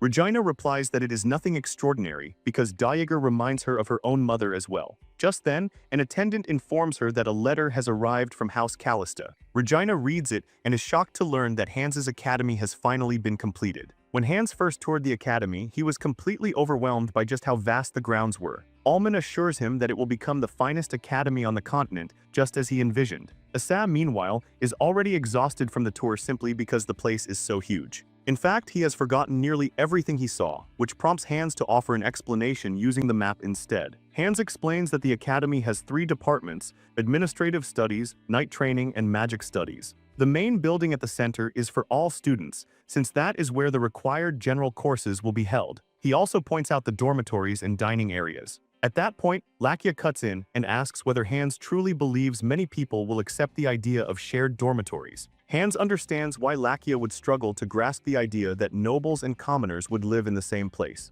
In fact, there is already heavy resistance from noble families, many of whom have decided they cannot send their children there. Even so, Hans already has a solution in mind. He explains that admission is based on 2 standards: enormous tuition fees and noble status. Then he reveals that the academy will be most appealing to those who can meet only one of those conditions, because he intends to admit students on merit as well. Hans points out that even Lakia has seen for himself that commoners can sometimes surpass nobles. He then turns to the magic department and explains that while there are 4 academies in the Empire, only 2 even claim to teach magic, and even those mostly keep magic faculties for appearances because they cannot offer real instruction. His academy will be different because the professors will be imperial mages, specifically Ivan's disciples. Regardless of wealth or status, anyone truly serious about becoming a mage will have no choice but to come here. Meanwhile, Ivan's disciples are on their way to the academy, confused about why Ivan suddenly sent them to some unknown institution. One of them assumes Ivan had no choice, since House Callista is now tied to the Emperor through marriage, but another disagrees, reminding the others that Ivan would never mix personal matters with his public responsibilities. Elsewhere, when Townsend hears about Hans's academy, he immediately begins forming dark suspicions. He convinces himself that Hans used Regina to seduce the Emperor so he could gain access to him. He also assumes that Ivan is the one using magic to keep Seabreeze running, which in his mind proves that Callista owns the restaurant. From there, he concludes that the same thing must have happened with the bank, and that Hans relied on Ivan's help to create the counterfeit detector as well. His attendant tries to point out that the timeline does not match, but Townsend brushes that aside in frustration. He says what truly concerns him is the way Hans operates. By now, it has become clear to him that Hans is constantly trying to place commoners and nobles in the same spaces. Townsend begins to wonder whether Hans is trying to lower noble status itself, or whether he has some deeper political goal in mind. Unable to read Hans's intentions, Townsend reaches one conclusion: Hans must be eliminated. His attendant is horrified by those words and reminds him that the situation is far more complicated than before. Hans has already carried out major famine relief, and beyond that, he is now the Emperor's brother-in-law, which makes destroying his reputation much harder than before. But Townsend grows even colder and says the elimination he is speaking of is far more serious than mere scandal. Then he orders his attendant to make preparations, because the time has finally come to send Hans on his way. Not long after, news of the new academy shakes the capital and sparks rumors everywhere. Even so, the morning of the entrance ceremony finally arrives. 2 students from the Magic Studies department, Jane and Anthony, are seen in the dining area. All meals are provided free at the main cafeteria, though students can also choose to visit the separate campus dining district, where snacks, desserts, and other special foods are sold. Even those prices are subsidized to reduce the burden on students. Hans named the institution's Safford Academy exactly as he had promised. Anthony cannot hide his joy at the fact that a commoner like him was allowed to become a student there. Jane then points out that the dormitories consist of private single rooms, which means every student gets their own space. Just then, a noble passes by and mocks the 2 of them, calling them noisy commoners. Even so, there are many nobles attending the academy because they all want to study under Ivan's disciples. Some of them even withdrew from other academies just to enroll here. Jane and Anthony are thrilled when they realize that they were truly admitted on merit. Suddenly, Rebecca walks up to them and asks what they think of the academy so far. Anthony is shocked that a noble has approached them at all, and not just any noble, but a beautiful one at that. Totally flustered, Jane eagerly tells Rebecca that she will answer whatever she wants to know, though she also admits that they are only freshmen and still know very little. Rebecca then says she wants to know what the name Safford means. Until now, Hans has always used the Callista name in everything he built, which makes the Academy's name an exception. Jane replies that she has never really thought about where the name came from, and Anthony adds that there is nothing about it in the entrance guidebook either. That makes Rebecca realize that even the students themselves have no idea. Still, she thanks them for answering. As she prepares to leave, Anthony asks what department she belongs to, but Rebecca replies that she is only touring the academy. Anthony is not too surprised, since the first day is open to everyone. In fact, there is even a reporter walking around the grounds. The moment he spots Rebecca, he lifts his camera to photograph her, because he already suspected that she would not miss an event like this, given her love of exploring unfamiliar places. Rebecca quickly notices that most of the nobles are still struggling to accept the idea of sharing a place with commoners, while the commoners themselves are overflowing with excitement. That only confirms her suspicion that Hans is a very interesting person. Then in the distance, she notices a man who immediately feels out of place. A moment later, she locks eyes with him, and the mismatched colors of his eyes instantly reveal who he is, Marcus Crower. But the moment he realizes she recognized him, he turns and begins to leave. Crower has already identified her as Townsend's granddaughter, which makes him decide he needs to be careful. As he walks away, he passes another person who also catches his attention, leaving him quietly wondering what exactly Hans has gathered at this academy. Before long, the students are called to assemble in the main hall. Some of the nobles cannot believe they are being made to stand in the same hall as commoners. Then, not long after, the chairman of the academy, Hans, steps forward to address everyone. He thanks all the students and parents for coming from near and far and officially declares the ceremony open. In his speech, Hans explains that the Academy's core principle is equality. He speaks about wanting to give everyone the opportunity to study and about creating a positive cycle where that knowledge eventually flows back into society. The parents are stunned when they realize just how young Hans is. Many of them begin wondering how someone his age could know so much about education. Some even assume he was only able to build the academy through the fortune he made from the bank. Meanwhile, Ivan's disciples hear the parents whispering among themselves, and they quickly realize that the parents do not trust Hans at all. Tara, the only woman among Ivan's disciples, says she does not really care about anything else, because she is only there under Ivan's orders. She believes Hans is treating the academy like some money-making scheme, but her colleague Byron disagrees, pointing out that he already inspected the main building and everything was constructed with the finest materials. Byron cannot believe Hans would spend that much unless he truly cared about magic. Porto, the third disciple, remains unimpressed, convinced that Hans may have the money to build an academy but knows nothing about magic itself. While delivering his speech, Hans senses unfamiliar mana in the air, and since he cannot tell whether it is connected to Ivan's disciples, he decides to focus on finishing the entrance ceremony first. Off in the distance, Lakia and Asa stand together watching Hans speak. Asa comments that Hans handles the speech so smoothly, almost as if he has lived through all of this before, but Lakia tells him that Hans simply prepared himself thoroughly. Then Lakia teases Asa, pointing out that he has not wandered off at all today, which is very unlike him. Asa replies that today feels different from any other day, and that on top of that, something feels wrong. Suddenly, Asa's senses pick up something sinister and he leaps forward at once. Lakia grabs him to stop him, but before either of them can react, the roof starts coming down. Panic explodes through the hall, and one of the nobles immediately blames the collapse on cheap materials. His wife screams at him to stop talking nonsense and get their daughters to safety first. As the situation grows worse, Lakia shouts at Hans to get out of the building while they help evacuate everyone. Hans tells everyone to stay calm, but just as he is about to use magic, he realizes that something strange is holding him back. In an instant, he understands that he is being restrained by the same energy shaking the building. There is no doubt in his mind, someone has cast a hold spell, and that means a mage is behind all of this. As the chaos spreads, Porto wants to try using his own magic, but Tara grabs him and tells him they need to get out first. Hans nearly loses his mind when he realizes there is a mage inside the building trying to kill everyone. And as expected, the suspicious man he sensed earlier is the one behind it all. But just as the man is about to savor his success, Hans shatters the hold spell and restrains him instead. The hostile mage sees this and is immediately overcome with fear. By then it is already too late because Hans is furious and his eyes have turned yellow. The enemy mage is so terrified that he loses his footing and crashes to the ground. At that moment, the people still inside the hall look up and see Hans floating in the air. Even Asa is shocked that Hans is openly exposing himself as a mage. But Hans knows this situation is far more dangerous than the flood had ever been. If the building collapses, the disaster will be much worse, and he has to protect everyone from the falling debris. He quickly realizes he needs a spell that is overwhelmingly powerful, yet delicate enough to hold everything together without causing more damage. So Hans casts an 8th circle Wideria spell, Sanctuary, sending out support circles that keep the building from collapsing. That is when Ivan's disciples, along with everyone else in the hall, finally realize that what they are witnessing is real magic. Porto can hardly believe it when he understands that Hans is actually a mage. Seeing that people are too stunned to move,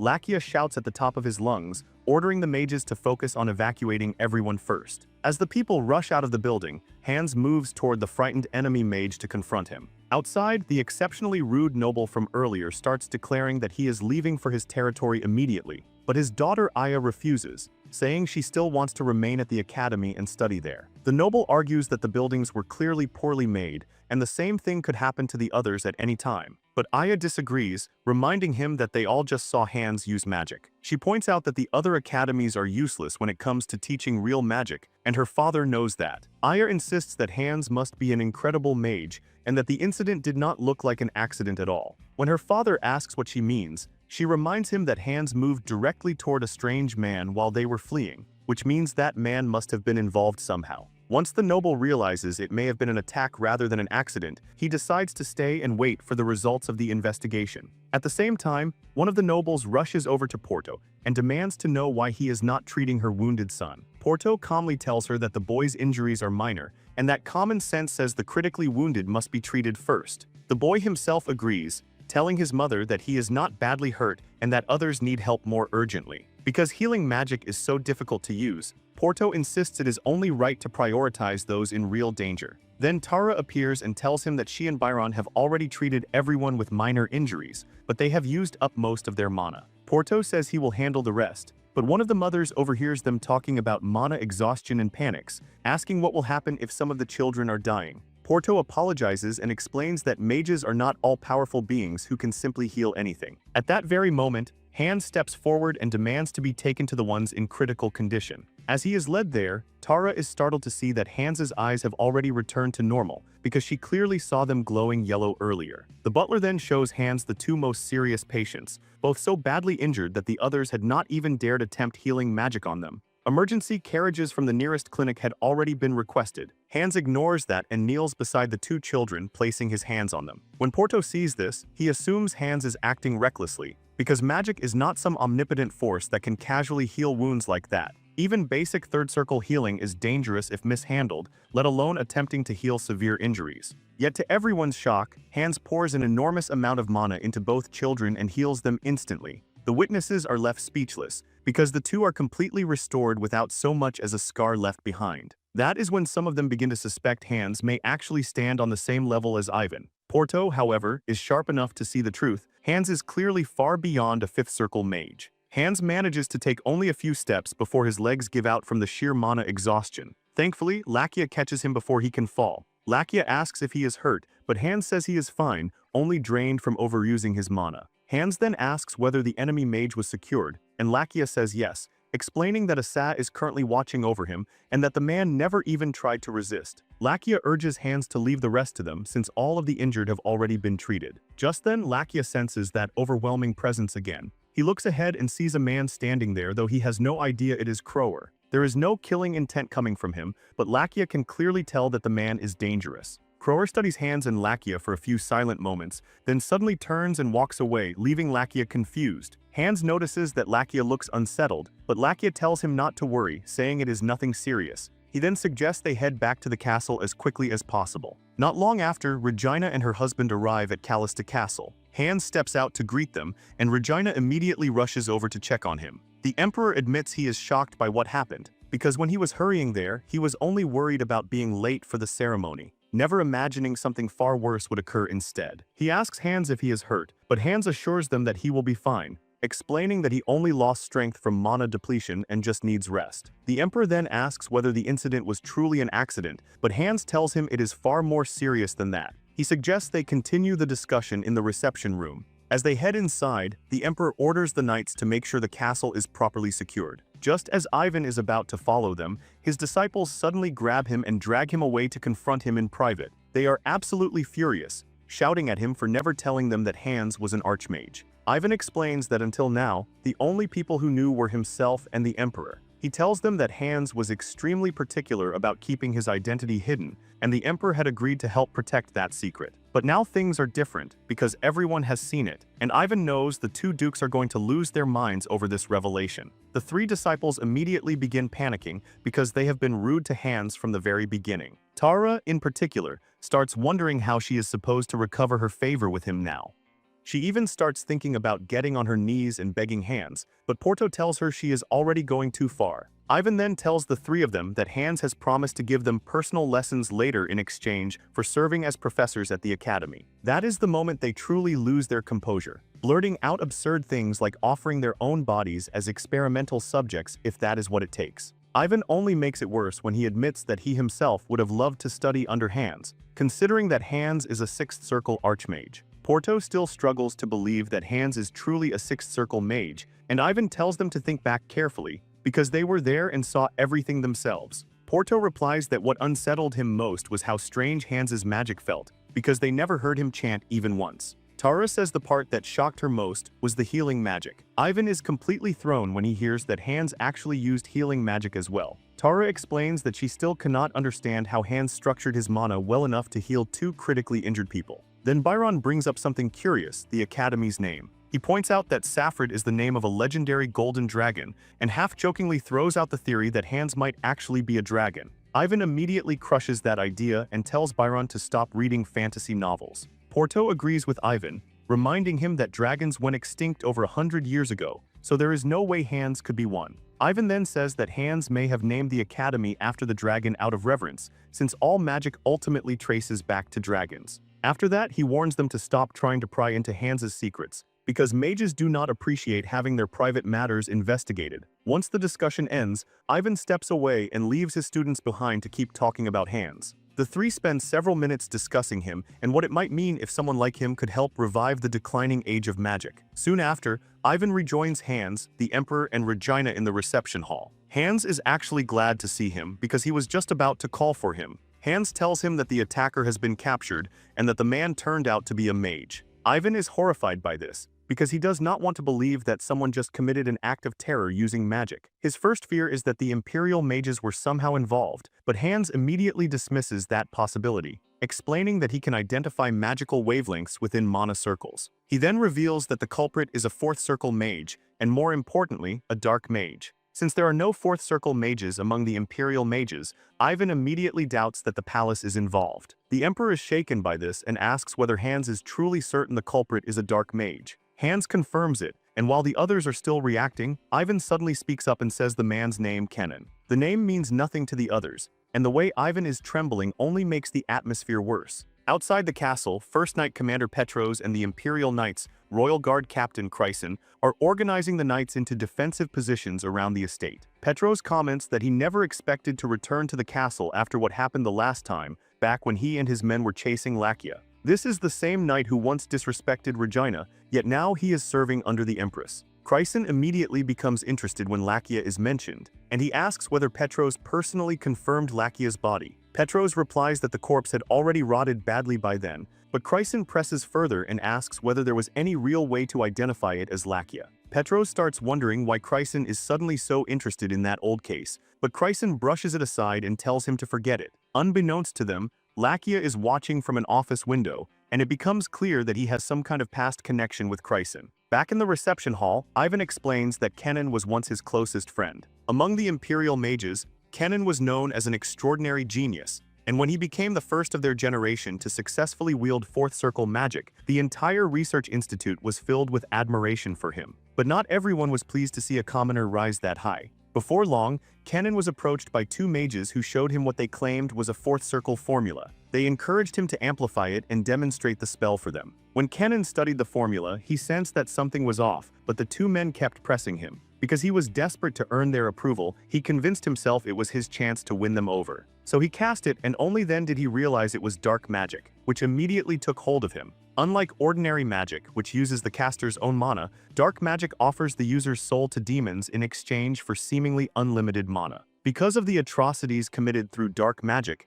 the Empire classified it as a crime equal to treason and sealed it away as a forbidden taboo for centuries. That is why no one could recognize it just by looking at the formula. Kenan tried to explain to the judges that he had been tricked, but they did not care. To them, the fact that he had used dark magic was enough. He was expelled from the Research Institute and sentenced to death on the spot. Ivan explains that this was the last he ever heard of Kenan more than 10 years ago. He believed Kenan had already been executed, but now, with this dark mage appearing here, he is convinced it can only be him. Hans suggests that Ivan see him in person to confirm it for himself. Then he leads them down to the basement, and the Emperor is surprised to find that no guards are stationed there. Hans explains that guards are unnecessary, and at that moment the Emperor notices Ivan covering his face. When he asks what is wrong, Hans suddenly remembers and apologizes, because he forgot to mention that he already placed a barrier around the prison that allows only him to use magic inside it. Since Ivan's magic has been cut off, Hans politely says he will look away if Ivan is uncomfortable showing his real face.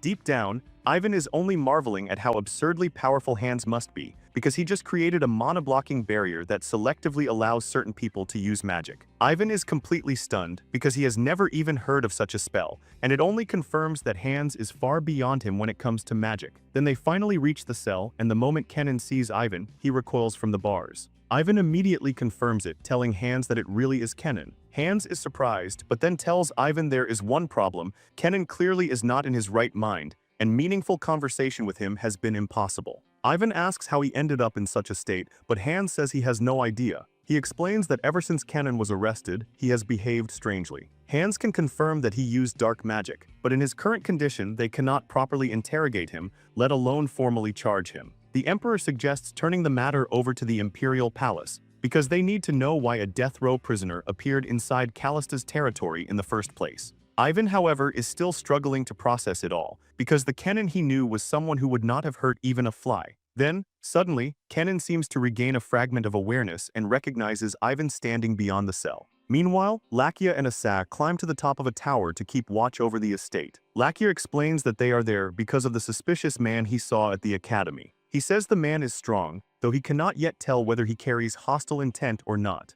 With the Emperor and Regina now at the castle, and Lakia already worn down, he believes they need to stay alert if they want to prevent another disaster. Asa is surprised that Lakia actually asked him to join the watch, especially since Lakia is usually irritated just by his presence. Lakia swallows his pride and admits that with what he felt from Crower, he cannot deal with him alone. That admission shocks Asa, but he still assures Lakia that they have little to fear, because cat people excel at detection. He is still talking when he suddenly spots Crower in the distance and immediately calls Lakia's attention to him. Lakia confirms that it is the same man, but before they can do anything, he vanishes right in front of them. At that point, even Asa is forced to admit that Lakia was right. They are not capable of handling Crower on their own. Once their scouting is done, Asa and Lakia go to Hans's chamber and report what they saw. Lakia says he saw the same man both at the academy and here at the house, which means Hans is clearly his target. He tells Hans that he and Asa tried to deal with the situation, but it became obvious that neither of them is a match for Crower. Then he warns Hans that he needs to be extremely careful. Hans is surprised to hear all of this,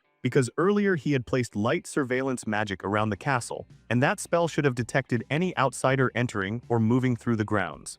Since he could not detect the intruder through normal means, Hans concludes that the person must be a mage. Meanwhile, Ivan, the Emperor, and Regina have no choice but to remain at the castle because of everything that happened. Ivan had asked Hans if he could speak privately with Kenan, and Hans initially refused since Kenan committed a grave crime. But Ivan assures him that he has no intention of helping Kenan escape responsibility, and the Emperor adds that Hans can trust Ivan, because he is not someone who mixes personal feelings with matters of state. With everything happening at once, Hans begins to suspect that Crower may be working with Kenan, and that another attack could happen at any moment. Because of that, he decides the castle's defenses must be raised to the highest level. A few days later, Hans's mother rushes down from the capital after hearing the news. She says the entire empire is already in an uproar, and while everyone is talking about the birth of a new archmage, she knows only that her son is a mage, leaving her curious about whether he is different from other mages. Realizing how much his family wants answers, Hans finally decides to come clean. He tells his mother and sister that he is not an ordinary mage, but the successor of a dragon. The revelation leaves both of them completely stunned.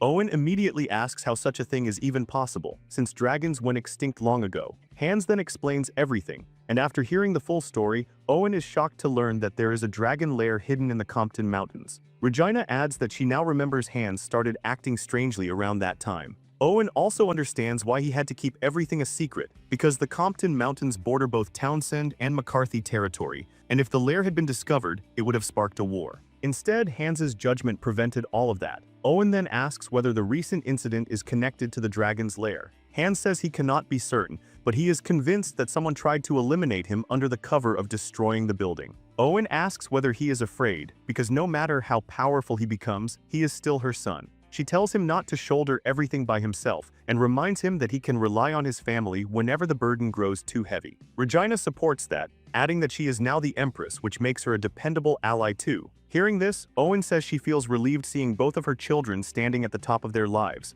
Deep down, Hans is not afraid for himself. What truly scares him is the thought of his family getting hurt while he fails to protect them. Later that night, Crower returns to the castle and notices that a much stronger barrier has been placed around it this time. Even so, it is still not enough to stop him, and he breaks through the barrier to enter the compound. Hans is in his room when he senses a subtle distortion in the mana of the barrier, but what confuses him is that the barrier gives no proper alarm. Before he can fully react, Crower enters through the window. Fear grips Hans the moment he realizes that his sixth circle barrier has been breached. Even more strangely, the intruder does not carry the same kind of energy Kenan did. Then Hans gets a clear look at him, and the instant he sees the mismatched eyes it clicks, the man standing before him is Crower. Hans speaks his name aloud and Crower is surprised that Hans already knows who he is. At that same moment, Hans's mind is racing with questions, especially whether Crower has been behind everything from the beginning. But before he can sort through them, Crower throws out a question of his own, asking why dragon energy is pouring out of Hans's body. Because while his body is clearly human, his magic feels like that of a dragon. With a cold and dangerous voice, Crower asks what Hans really is.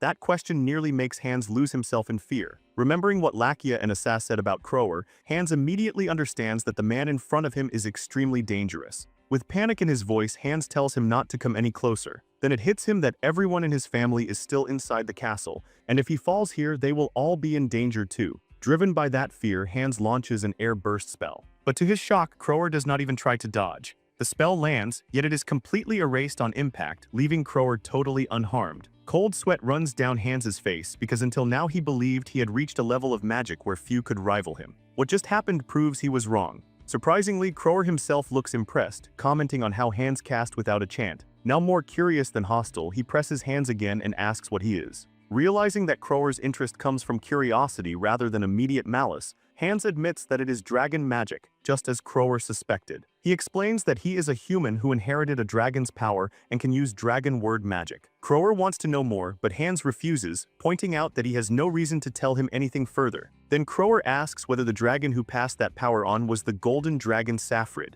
Hans is stunned, asking whether Crower could tell that just from looking at him. He then asks whether Crower had some connection to Saffrid, but Crower says no, explaining that he only guessed because of the academy's name. He then reveals that he too was born after the dragons had already gone extinct. And then in a shocking twist, Crower reveals that he is a guardian. More specifically, he is the guardian of the black dragon Lintos. Hans is stunned because he never expected a human to be a guardian. Crower then formally introduces himself as Chivon Crower and explains that his grandfather was the first in their family to inherit the dragon's mark, which was later passed down to him. Hans is shocked again because dragons have been gone for more than 500 years. Crower explains that those who inherit the mark gain greatly extended lifespans, though the bloodline has weakened over generations. His grandfather lived to 500 years, but his father only made it to 400. He says his father tried to live among humans and even founded a noble house, but in the end, he still never truly fit into human society. Hans then asks how his identity remained hidden for so long,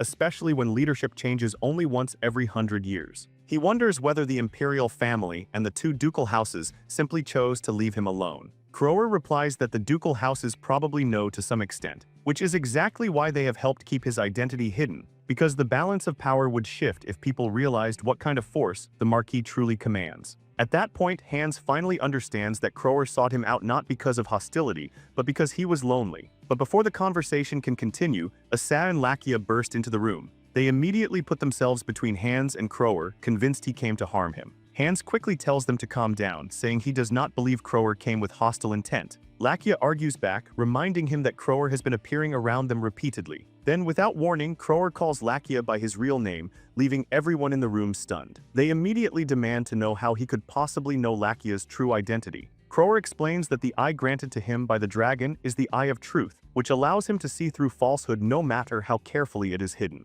Only then does Hans fully explain to Asa and Lakia who Crower is. And in that moment, Lakia realizes that Crower is the very man Hans has been trying to find all this time. Hans suggests they address Crower formally, but Crower immediately rejects that and tells them to simply call him by name. Hans is startled by this, but Crower says that plain speech makes him far more comfortable. Hans tries to remind him that there is still a hierarchy to consider, but Crower dismisses that idea, saying titles are nothing more than rules made by humans. Since guardians exist to serve dragons, Crower then makes an even more shocking declaration: he intends to serve Hans as well. The room falls into stunned silence, but Hans refuses on the spot. He says he already has more than enough people to worry about and protect, and he is not about to add yet another person to that burden.